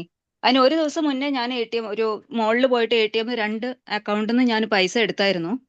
അതിന് നെക്സ്റ്റ് ഡേ ഒരു 7 മണി കഴിഞ്ഞതിന് ശേഷം ഒന്ന് കോട്ടക് ബാങ്കും ഒന്ന് ICICI ബാങ്കും ആയിരുന്നു. കോട്ടക് ബാങ്കിൽ നിന്ന് ഒരു 7 മണി SMS ഇങ്ങനെ പെട്ടെന്ന് വരെ ഒരു 2-3 മിനിറ്റിനുള്ളിൽ അതിൽ 90,000 95,000 പൈസ ഉണ്ടായിരുന്നു. വിത്തിൻ എന്താ പറയാ സെക്കൻഡ് 2-3 മിനിറ്റിനുള്ളിൽ ഒരു 5,000 താഴെയുള്ള എമൗണ്ട് 4,900 4,090 അങ്ങനെ ഉള്ള ഫിഗേഴ്സ് ബിലോ 5,000 ഒരു 19 SMS വിത്തിൻ സെക്കൻഡ്സ് വന്നു. ഞങ്ങളപ്പോൾ തന്നെ കോട്ടക് ബാങ്കിൽ വിളിച്ചായിരുന്നു. പക്ഷെ അവിടെ ആ 7 മണി ശേഷം ആയതുകൊണ്ട് അവിടുന്ന് ബാങ്കിൽ നിന്ന് വലിയ റെസ്പോൺസ് വന്നില്ല കസ്റ്റമർ കെയറിന്. ആ ബാങ്കിൽ പൈസ ഒരു 95,000 ഉണ്ടായിരുന്നു, അത് മുഴുവൻ പോയി. പിന്നെ നെക്സ്റ്റ് അവർ സ്റ്റാർട്ട് ചെയ്ത് ICICIയിൽ. പക്ഷെ ICICIയിലെ ഇവര് കസ്റ്റമർ കെയർ വളരെ പെട്ടെന്ന് ആക്റ്റീവ് ആയിരുന്നു. അവിടുന്ന് 2-3 എമൗണ്ട് വിത്ഡ്രോ ആവുന്നതിന് മുന്നേ തന്നെ അവിടെ വിളിച്ച് നമ്മൾ ബ്ലോക്ക് ചെയ്യാൻ പറ്റി. പക്ഷെ കോട്ടക് ബാങ്കിൽ നിന്ന് മൊത്തം പൈസ പോയി. എന്നിട്ട് ഞാൻ അപ്പൊ തന്നെ 1930 വിളിച്ച് കംപ്ലൈന്റ് ചെയ്തു. കംപ്ലൈന്റ് ചെയ്തതിന് ശേഷവും പക്ഷെ അപ്പൊ അവര് തിരിച്ചു വിളിക്കാമെന്നും പറഞ്ഞിട്ട് ഒരു 7 മണിക്ക് ശേഷം അവർ 8-8:30 ആയിട്ടാണ് തിരിച്ചു വിളിച്ച് നമ്മുടെ ഡേറ്റ ഒക്കെ കളക്ട് ചെയ്തു. SMS നമ്മൾ അവരെ ഷെയർ ചെയ്തു. എന്നിട്ട് അവർ പറഞ്ഞു വിസിറ്റ് ചെയ്യാൻ പറഞ്ഞു. പിറ്റേ ദിവസം ഞങ്ങൾ ആ ഡൽഹിയിലെ സൈബർ ക്രൈമിൽ പോയിട്ട് ഓഫീസിൽ കൊണ്ട് വിസിറ്റ് ചെയ്തു. അവിടെ ചെന്ന് അവർ ചെന്നപ്പോൾ തന്നെ പറഞ്ഞു, ഓ നിങ്ങൾക്ക് ഇത്രയല്ലേ പോയുള്ളൂ, ഇവിടെ 10 ലക്ഷം 50 ലക്ഷം വരുന്ന കേസുണ്ട്, ഇതൊന്നും കിട്ടാൻ പോകുന്നില്ല. ഫസ്റ്റ് റിയാക്ഷൻ അതായിരുന്നു. എന്നിട്ട് ഡീറ്റെയിൽ കംപ്ലൈന്റ് കൊടുത്തു, ബാങ്കിന്റെ സ്റ്റേറ്റ്മെന്റ് കൊടുത്തു, എല്ലാം ചെയ്തിട്ടും ഒരു കാര്യം ഉണ്ടായില്ല. പിന്നെ ഞാൻ RBIയിലെ ഓംബുഡ്സ്മാനെ കംപ്ലൈന്റ് ചെയ്തു. അവര് ബാങ്ക് വഴി റെസ്പോൺസ് ചെയ്യപ്പോഴും കോട്ടക് ബാങ്ക് എനിക്ക് 25,000 കോമ്പൻസേഷൻ ആയിട്ട് തന്നു. പക്ഷെ അവര് പറഞ്ഞു ഞങ്ങൾക്ക് ഒന്നും ചെയ്യാൻ പറ്റില്ല, കാരണം നിങ്ങളുടെ ഫോണിൽ നിന്ന് ഞങ്ങൾക്ക് വന്നിരിക്കുന്നത് ഇങ്ങനെ പൈസ നിങ്ങളുടെ അനുവാദത്തോട് ഇട്ടിട്ടാണ് പോയിരിക്കണേന്ന്. പിന്നെ അത് കഴിഞ്ഞ് ICICIയിൽ പോയി. ICICIയിൽ പോയപ്പോൾ അവർക്കൊരു ഇത്രയും ഒരു 15,000 20 എന്നൊക്കെ പറയുന്നത് അവർക്ക് ഒരു നിസ്സാര എമൗണ്ടാ. അവിടുന്ന് എനിക്ക് ആക്ഷനൊന്നും വന്നില്ല. പിന്നെ അവസാനം RBI ഓംബുഡ്സ്മാൻ അത് ക്ലോസ് ചെയ്തതായിട്ട് പറഞ്ഞു. ഞാൻ ഒത്തിരി നാളെ ഒരു 6 മാസത്തോളം അതിന്റെ പുറകിൽ നടന്നതാ. പക്ഷെ ഒരു ഇതുമില്ല. മറ്റേ ഫോണൊന്നും പരിശോധിച്ചില്ല. ഓക്കെ, അല്ല 1930 വിളിച്ച സമയത്ത് നമുക്കൊരു അക്നോളജ്മെന്റ് നമ്പർ SMS ആയിട്ട് വന്നിട്ടുണ്ടായിരുന്നോ? വന്നിട്ടുണ്ടായിരുന്നു. അതും കൊണ്ട് ഞാൻ സൈബർ ക്രൈമിൽ കൊണ്ട് കാണിച്ചു കൊടുത്തു.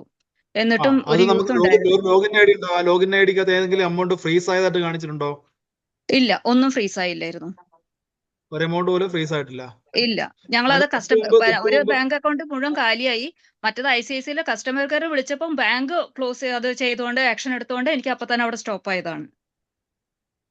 മനസ്സിലായി. പക്ഷെ നമുക്ക് കുറച്ചുകൂടെ എനിക്ക് തോന്നുന്നു ഇവിടെ ആ സെക്കൻഡിൽ നമുക്ക് ആ എമൗണ്ടുകൾ അതായത് മണി ലോസ്റ്റ് ആയതിന്റെ നിയറസ്റ്റ് ടൈമിംഗ് നമ്മൾ വിളിച്ചു കഴിഞ്ഞാൽ ഈ എമൗണ്ടുകൾ പോകുന്ന ഏതെങ്കിലും അക്കൗണ്ടുകൾ വെച്ച് നമ്മൾ ബ്ലോക്ക് ചെയ്യാറുണ്ട്.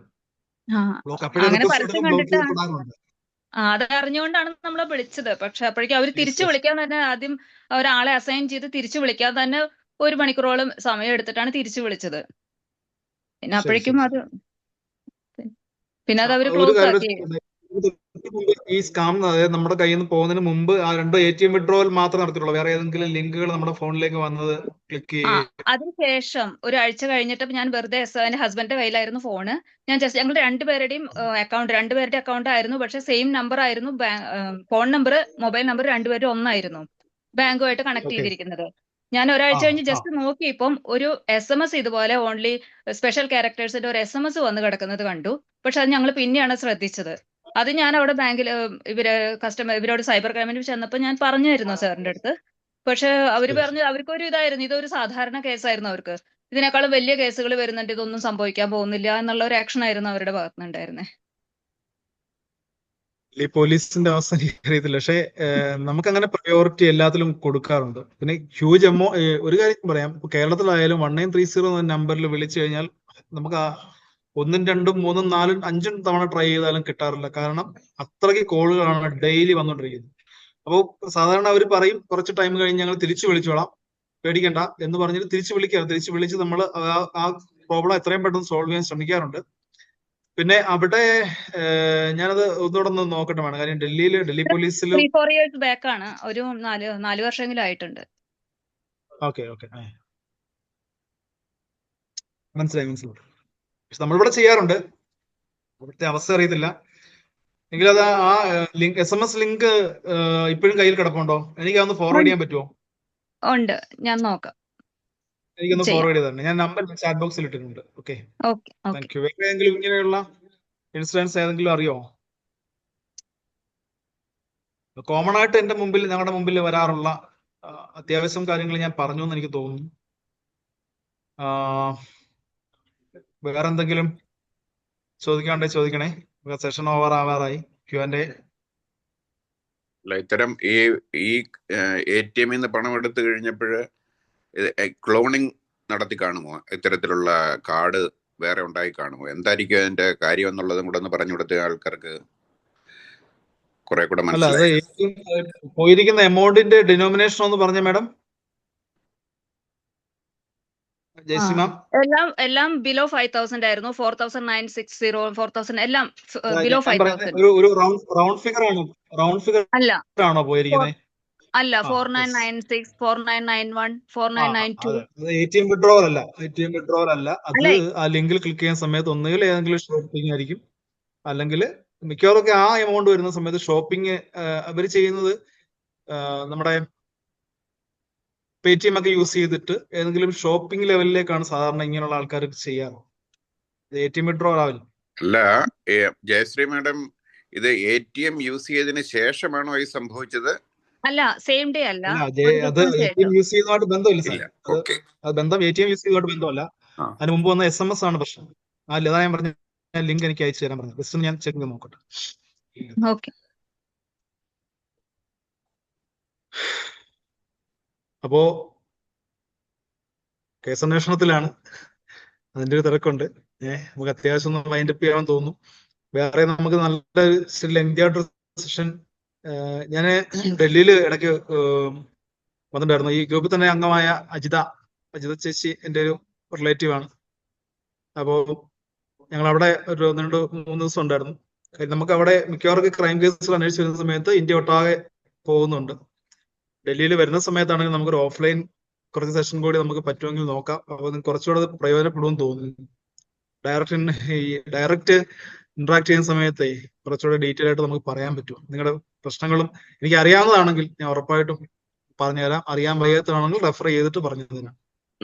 ഒരു കാര്യം ചോദിച്ചോട്ടെ, ഈ സൈബർ ചോദിച്ചോ. കുറ്റകൃത്യത്തിൽ പെടുന്നതല്ലേ ഇപ്പം ചില സമൂഹ മാധ്യമങ്ങൾ വഴി ചില വ്യക്തികളെയും സമുദായത്തെ തന്നെയൊക്കെ ആക്ഷേപിക്കുന്ന രീതിയിലൊക്കെ ഉള്ള പോസ്റ്റുകൾ ഓരോരുത്തർ ഇടുന്നത്, അതും സൈബർ കുറ്റകൃത്യത്തിന്റെ പരിധി വരുന്നതല്ലേ? അതായത് സൈബർ കുറ്റകൃത്യമാണ്. ഡിഫോമേഷൻ എന്ന് പറയുന്നത് സൈബർ കുറ്റകൃത്യമാണ്. പക്ഷെ പോലീസ് കേസെടുക്കാൻ പറ്റില്ല. ഈ ഡിഫോമേഷന്റെ പ്രശ്നം കോടതി വഴിയേ നമുക്ക് അതിനകത്ത് കേസെടുക്കാൻ പറ്റും. ഡയറക്റ്റ് കേസേ ഉള്ളൂ. നമുക്കല്ലാതെ പോലീസ് സ്റ്റേഷനിൽ വന്നു കഴിഞ്ഞാൽ നമുക്കൊരു പെറ്റീഷനായിട്ട് പിടിച്ചിട്ട് നമ്മൾ ചെയ്യാറുണ്ട്. ഇവിടെ ഡിഫോമേഷൻ ഇഷ്ടം പോലെ വരുന്നു. അപ്പം പെറ്റീഷനായിട്ട് നമ്മൾ പിടിച്ചിട്ട് എതിർകക്ഷിയുടെ ഡാറ്റ എടുത്ത് അവരെ വിളിച്ചു വരുത്തി അത്യാവശ്യം കാര്യങ്ങൾ സംസാരിച്ച് അവിടെ വെച്ച് തീർപ്പാക്കാൻ പറ്റുന്നതാണെങ്കിൽ തീർപ്പാക്കാറുണ്ട്. പക്ഷെ കേസായിട്ട് രജിസ്റ്റർ ചെയ്യണമെന്നുണ്ടെങ്കിൽ കോർട്ട് വഴിയേ പറ്റുള്ളൂ. പോലീസിന് കേസെടുക്കാൻ പറ്റത്തില്ല.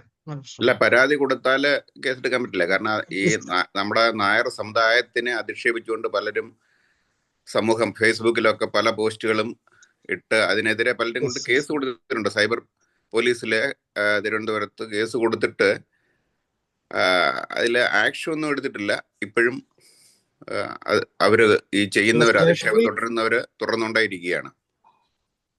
അതാണ് ഞാൻ പറഞ്ഞത് സാറേ. സ്റ്റേഷനിൽ പരാതി ആയിരിക്കും കൊടുത്തത്, സ്റ്റേഷനിൽ കേസെടുത്തിട്ടുണ്ടാവില്ല. പരാതി ആയിരിക്കും കൊടുക്കുക. കേസെടുക്കാൻ ഈ ഇൻഫർമേഷൻ ഇങ്ങനെ ഒരു നേരത്തെ കേസ് എടുക്കുമായിരുന്നു. പക്ഷെ ലേറ്റസ്റ്റ് സ്റ്റേഷനിൽ കേസ് എടുക്കത്തില്ല. പക്ഷെ പരാതി സ്വീകരിക്കുന്നുണ്ട്. പരാതി നമ്മൾ കോട്ടയത്തെ സംബന്ധിച്ച് ഞാൻ പറയുകയാണ്, പരാതി സ്വീകരിക്കുന്നുണ്ട്. സ്വീകരിച്ച പരാതിയിൽ എതിർകക്ഷിയുടെ ID വെച്ചിട്ട് നമ്മൾ അതിന് വെരിഫിക്കേഷൻ എടുത്ത് ആ ID ക്രിയേറ്റ് ചെയ്ത ആളിനെ നമ്മൾ തപ്പിയെടുത്ത് അയാളെ വിളിച്ചു വരുത്തി അങ്ങനെയൊക്കെ നമ്മൾ അവരുടെ മുമ്പിൽ അപ്പിയർ ചെയ്യിച്ച് രണ്ടുപേരെയും ഒന്നുകിലിരുത്തി സംസാരിപ്പിക്കാറുണ്ട്. അതല്ല കേസായിട്ട് മുമ്പോട്ട് പോകണമെങ്കിൽ കേസായിട്ട് മുമ്പോട്ട് പോകാനായിട്ട് അഡ്വൈസ് കൊടുക്കുന്നുണ്ട്. അതങ്ങനെ ചെയ്യുന്നുണ്ട്. ഇനി ട്രിവാൻഡ്രത്തെ സംഭവം അത് ഞാൻ അന്വേഷിച്ച് നോക്കിയിട്ട് പറയാം, അപ്ഡേറ്റ് ചെയ്യാം. എനിക്ക് ആ പരാതിക്കാരന്റെ ഡീറ്റെയിൽ തന്നാൽ മതി. പരാതിക്കാരന്റെ എന്നീ നമ്പറിലേക്ക് ഒന്ന് വാട്സപ്പ്. ശരി, thank you. Okay, Girija ma'am. Bhagya, next ഇതിലേക്ക് പോവാം നമുക്ക്. Thank you so much Arun sir for your insights. വളരെ ഇൻഫോർമേറ്റീവ് ആയിട്ടുള്ള ഒരു ലെക്ചർ ആയിരുന്നു ഇത്. ഒരുപാട് പേർക്ക് ഒരുപാട് കാര്യങ്ങളിൽ ഡൗട്ട് വരുന്ന ഒരു സാഹചര്യത്തിലാണ് ഇങ്ങനൊരു ക്ലാസ് വന്നത് തന്നെ. അതിനോടൊപ്പം തന്നെ ഒരുപാട് പേർക്ക് ചോദ്യങ്ങളുടെ ഉത്തരവും സാറിന് തരാൻ പറ്റി. Thank you so much. അടുത്തതായി ഇന്നത്തെ ഈ ലെക്ചറിനെ പറ്റി സംസാരിക്കുവാൻ ഞാൻ ക്ഷണിക്കുന്നു Shri MKG Pillai sir, president NSS Delhi.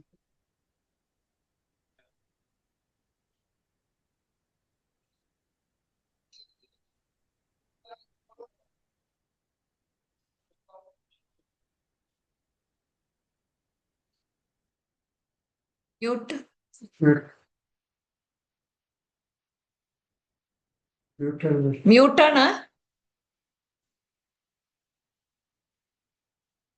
MKG sir unmute ചെയ്യൂ. Oh, sorry. I thought that it was unmuted. കേൾക്കാം ഇപ്പോ? കേൾക്കാം.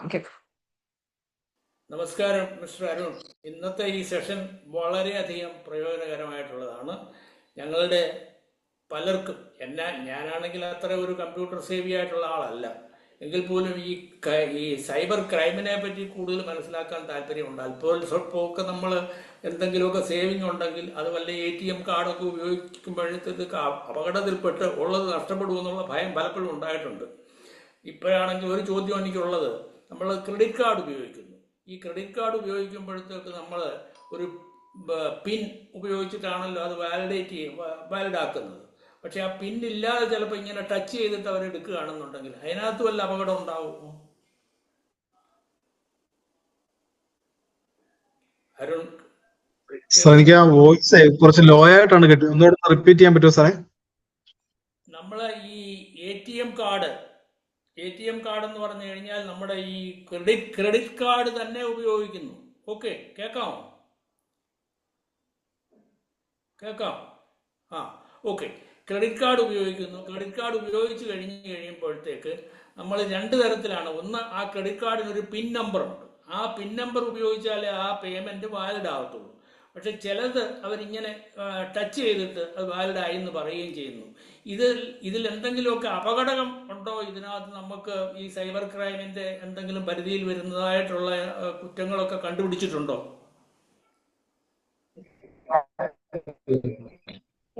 നമ്മള് ഡെബിറ്റ് ക്രെഡിറ്റ് കാർഡ് ആണ് ഏതായാലും ഡെബിറ്റ് ആയാലും ക്രെഡിറ്റ് ആയാലും നമുക്ക് രണ്ടിന്റെയും യൂസേജിനകത്ത് വരുന്ന സ്ട്രാറ്റജി ഒരു പിൻ നമ്പർ നമുക്ക് അലോട്ട് ചെയ്യുന്നുണ്ട്. പക്ഷേ RFID ഉള്ള എനേബിൾ ആക്കിയിട്ടുള്ള, അതായത് ജസ്റ്റ് ടച്ച് ചെയ്താൽ മാത്രം മതി വരെയുള്ള എമൗണ്ടുകൾ, അല്ലെങ്കിൽ 3000 വരെയുള്ള എമൗണ്ടുകൾ, അങ്ങനെയുള്ള എമൗണ്ടുകൾ വിത്തൗട്ട് പിന്നിൽ നമുക്ക് എന്ത് ചെയ്യാൻ പറ്റും, സ്പെൻഡ് ചെയ്യാൻ പറ്റും. അപ്പം അതിനകത്ത് RFID ഉള്ളതിനകത്ത് അങ്ങനെ പ്രശ്നമുണ്ട്. അങ്ങനെ പണം പോയ ആൾക്കാരുണ്ട്. മാക്സിമം കോണ്ടാക്ട്ലെസ് ആക്കാതെ കോണ്ടാക്റ്റഡ് തന്നെ ആക്കുക എന്നുള്ളതാണ് അതിനകത്ത് പറയാനുള്ളത്. നമ്മുടെ ഈ കോണ്ടാക്ട്ലെസ് ആക്കുന്ന എന്തിനു പോകുന്ന സമയത്ത് പണം നഷ്ടപ്പെടാനുള്ള സാധ്യത. കോണ്ടാക്ട്ലെസ് ആക്കാതെ എപ്പോഴും പിന്നെ എനേബിൾ ചെയ്ത് വെക്കുന്ന തരത്തിലേക്ക് തന്നെ ഡെബിറ്റ് ആയാലും ക്രെഡിറ്റ് കാർഡുകളായാലും യൂസ് ചെയ്യുക. അങ്ങനെ പിൻ ഉപയോഗിച്ചിട്ടുള്ള ആ പിന്നും ഫ്രീക്വന്റ്ലി ചേഞ്ച് ചെയ്തുകൊണ്ടിരിക്കുക. ഒരു പിന്നെ ഫെമിലിയർ ആയിട്ടുള്ള പിൻ നമ്പർ കൊടുക്കാതെ, നമ്മൾ ചിലപ്പോൾ ഇയർ ഓഫ് ബർത്ത് കൊടുക്കാറുണ്ട്, ചിലർ 1 2 3 4 കൊടുക്കാറുണ്ട്, 0000 കൊടുക്കാറുണ്ട്, 111, അങ്ങനെയൊക്കെയുള്ള ഫെമിലിയർ ആയിട്ടുള്ള പിൻ നമ്പറുകൾ ഒഴിവാക്കി കുറച്ച് കോംപ്ലിക്കേറ്റഡ് ആയിട്ടുള്ള നമ്പറുകൾ. എനിവേ, ഞാൻ ഈ അവസരത്തിന് പറ്റിയത് കൊണ്ട് ചോദിച്ചു എന്നുള്ളതേ ഉള്ളൂ. എന്റെ ജോലി വേറെയാണ്.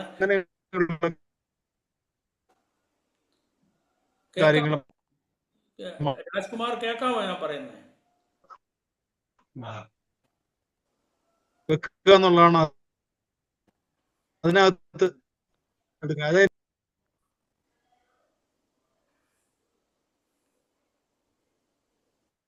ഹലോ, കേൾക്കാമോ? പറഞ്ഞോളൂ സാറേ, പറഞ്ഞോളൂ. അല്ല, കേൾക്കാമോ ഞാൻ ചോദിക്കുക. ഞാൻ പറയണത് കേൾക്കാം. ഓക്കെ. സോ ഗിരിജയ്ക്ക് ഒരു സ്പെഷ്യൽ താങ്ക്സ്. ഗിരിജയുടെ ഇനിഷ്യേറ്റീവില് ആശ്രം ശ്രീനിവാസപുരി മഹിളാ വിഭാഗം പല പ്രാവശ്യം ഇതുപോലെ വളരെയധികം പ്രയോജനകരമായിട്ടുള്ള പല ഈ നമ്മുടെ ഓൺലൈൻ പ്രോഗ്രാംസ് നടത്തിയിട്ടുണ്ട്. ഹെൽത്ത് റിലേറ്റഡ് ആയാലും ശരി. ഇപ്പം ഈ സൈബർ ക്രൈം എന്നാണെന്ന് പറഞ്ഞാൽ വളരെയധികം ഇന്നത്തെ കാലഘട്ടത്തിന് വളരെയധികം പ്രയോജനപ്പെടുന്ന ഒരു സംഗതിയാണ്. ഇങ്ങനെ ഒരു പ്രോഗ്രാം ഓർഗനൈസ് ചെയ്തതിന് ഞാൻ ആദ്യമായിട്ട് ഗിരിജയെയും ഗിരിജയുടെ കൂടെ പ്രവർത്തിക്കുന്ന മറ്റുള്ള അംഗങ്ങളെയും ആശ്രം ശ്രീനിവാസപുരി കരയോഗത്തിനെയും പ്രത്യേകം അഭിനയിക്കുകയാണ്. വളരെ വളരെ ഭംഗിയായിട്ട് സാധാരണ കണ്ടുവരുന്ന സൈബർ കുറ്റങ്ങൾ വളരെ സമർത്ഥമായിട്ട് തന്നെ അരുൺ നമുക്ക് പറഞ്ഞു തന്നു. അദ്ദേഹം വളരെ ഭംഗിയായിട്ട് നല്ല എക്സ്പീരിയൻസ് ഉള്ള ഒരു സൈബർ ക്രൈം ഇൻവെസ്റ്റിഗേറ്റർ ആണെന്ന് തന്നെ മനസ്സിലായി. ഇനിയും എന്തെങ്കിലുമൊക്കെ നമുക്ക് സംശയം ഉണ്ടെങ്കിൽ അദ്ദേഹത്തിനോട് നേരിട്ട് ചോദിക്കാൻ വേണ്ടി അദ്ദേഹത്തിൻ്റെ നമ്പറും നമുക്ക് ഷെയർ തന്നിട്ടുണ്ടല്ലോ. അതെന്തായാലും വളരെ ഒരു നല്ല കാര്യമാണ്.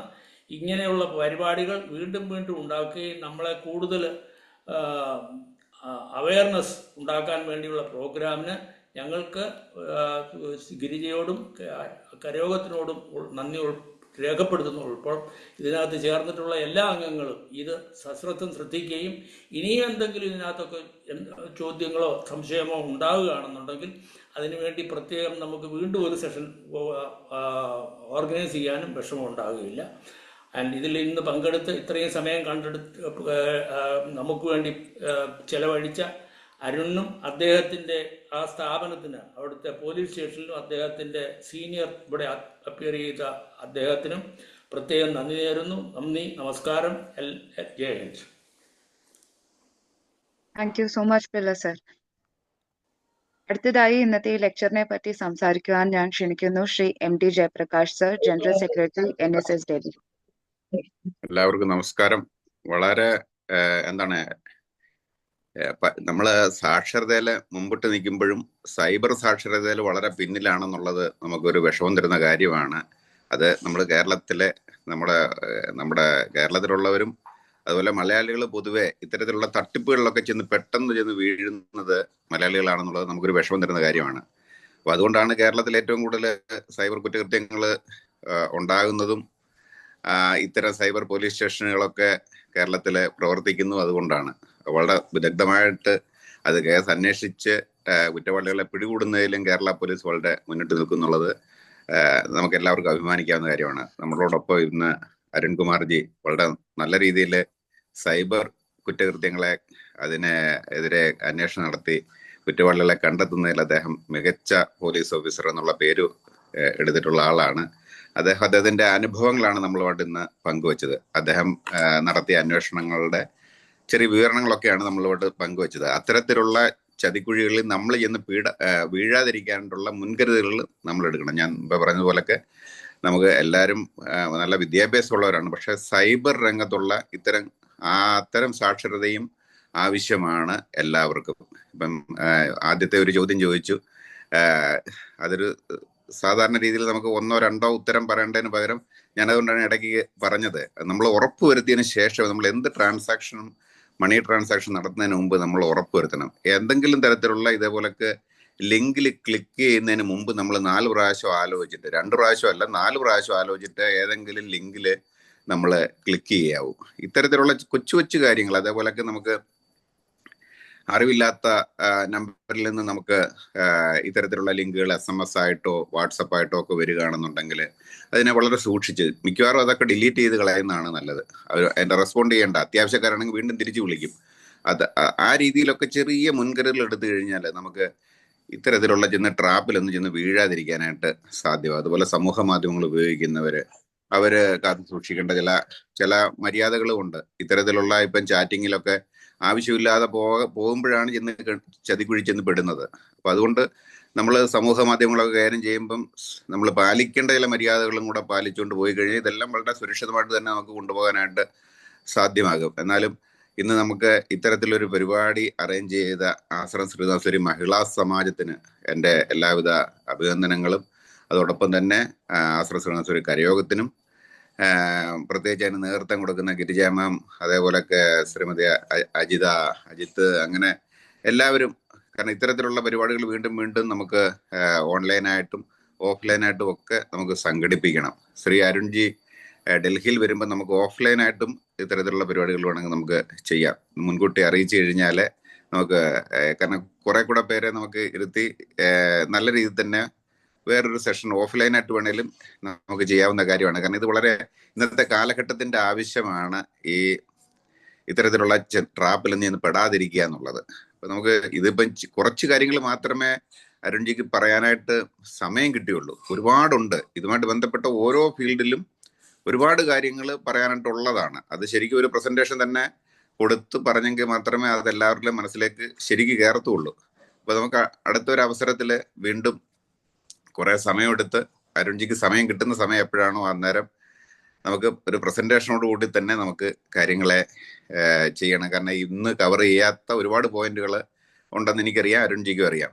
അപ്പൊ അത് നമുക്കത് കവർ ചെയ്യത്തക്കവണ്ണമുള്ള രീതിയിൽ വീണ്ടും ഒരു ക്ലാസ് കൂടെ ഉണ്ടാകണമെന്ന് നന്നായിട്ട് എക്സ്പ്ലെയിൻ ചെയ്താണ് അദ്ദേഹം എല്ലാം മനസ്സിലാക്കിച്ചത്. ഉദാഹരണ സഹിതം പറഞ്ഞാണ് അത് മനസ്സിലാക്കിയത്.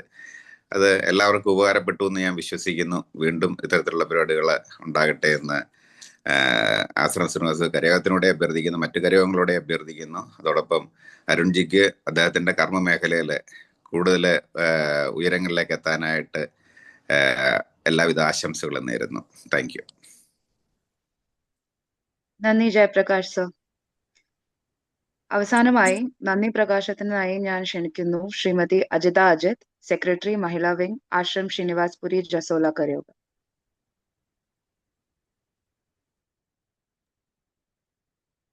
എല്ലാവർക്കും നമസ്കാരം. ഒരുപാട് തിരക്കുകൾക്കിടയിലും നമ്മളുടെ ക്ഷണം സ്വീകരിച്ചെത്തി ഒരു നല്ല ലെക്ചർ അവതരിപ്പിച്ച ശ്രീ അരുൺകുമാർ ആദ്യമേ തന്നെ നന്ദി പറയുന്നു. സൈബർ ഇടങ്ങളിലെ കെണികൾ എന്ന വിഷയത്തെ ആസ്പദമാക്കി ഇത്രയും നല്ല ഒരു ലെക്ചർ നടത്തി എല്ലാവർക്കും ഒരു നല്ല ഗൈഡ് ലൈൻ കൊടുക്കാൻ സാധിച്ചു. ഇതിന്റെ നടത്തിപ്പിന് വേണ്ടി സഹായിച്ച SHO Shri honey K Das sir, ഇടയ്ക്ക് വന്നിരുന്നു sir, SHO cyber crime Kottayam police station, കൂടാതെ അവരുടെ ടീമിൽ ഉള്ള മറ്റ് എല്ലാ അംഗങ്ങൾക്കും നന്ദി അറിയിക്കുന്നു.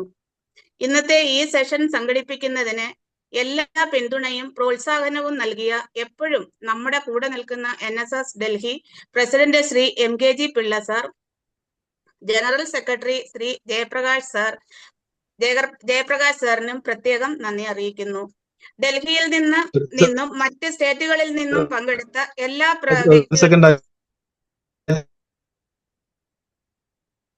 ഒരു സെക്കൻഡ് സജിത്താണ് നമ്മുടെ ഇവിടെ സൂം മീറ്റിങ്ങിനുള്ള എല്ലാ സംവിധാനം അറേഞ്ച് ചെയ്യുന്നത്, എന്റെ കൂടെ വർക്ക് ചെയ്യുന്നതാണ്. അതുപോലെ സൈബർ പോലീസ് സ്റ്റേഷനിൽ അവിടെ ഡൽഹി വന്നിട്ടുണ്ടായിരുന്നു. ഇതിന്റെ ഫിനാൻഷ്യൽ ഫ്രോഡിന്റെ ഏറ്റവും പ്രധാനപ്പെട്ട ഒരു ഭാഗമാണ് സൈത്ത് നോക്കുന്നത്. അതോടെ ജസ്റ്റ് ഒന്ന് പറഞ്ഞേ ഉള്ളൂ. Okay, thank you. സുജിത്തിന് നന്ദി. ഡൽഹിയിൽ നിന്നും മറ്റ് സ്റ്റേറ്റുകളിൽ നിന്നും പങ്കെടുത്ത എല്ലാ വ്യക്തികൾക്കും പ്രത്യേകം നന്ദി അറിയിക്കുന്നു. ഇതിന്റെ തുടക്കം കുറിച്ച് മനോഹരമായി ഈശ്വര പ്രാർത്ഥന അവതരിപ്പിച്ച നമ്മുടെ ട്രഷറർ ശ്രീജ വിനോദിനും പ്രത്യേകം നന്ദി അറിയിക്കുന്നു. നല്ല രീതിയിൽ ഈ സെഷൻ നടക്കുന്നതിന് IT പിന്തുണ നൽകിയ ശ്രീ രാജ്കുമാർ പണ്ടാരത്തിനും പ്രത്യേകം നന്ദി അറിയിക്കുന്നു. കൂടാതെ ഇതിനു വേണ്ടി ബ്രോഷർ തയ്യാറാക്കിയ ശ്രീ സുരേഷ് കുമാറിനും പ്രത്യേകം നന്ദി അറിയിക്കുന്നു. നമ്മുടെ chairman TGN Nair sir, vice chairman Shri Ajith Kumar KG, secretary Shri Muraleedharan Nair, ഇവർക്കും മഹിളാ വിങ്ങിന്റെ chairperson Geetha Sunil, vice chairperson Padma Uday, joint secretary Beena Nandakumar, ബാക്കി എല്ലാ മഹിളാ മെമ്പേഴ്സിനും പ്രത്യേകം നന്ദി അറിയിക്കുന്നു. ആശ്രം ശ്രീനിവാസൂരി ജസോള കരയോഗ അംഗങ്ങൾക്കും മറ്റ് കരയോഗങ്ങളിൽ നിന്ന് വന്ന അംഗങ്ങൾക്കും പ്രത്യേകം നന്ദി അറിയിക്കുന്നു. പിന്നെ നല്ല രീതിയിൽ സെഷൻ കണ്ടക്ട് ചെയ്ത ഭാഗ്യ അജിത്തിന് പ്രത്യേകം നന്ദി അറിയിക്കുന്നു.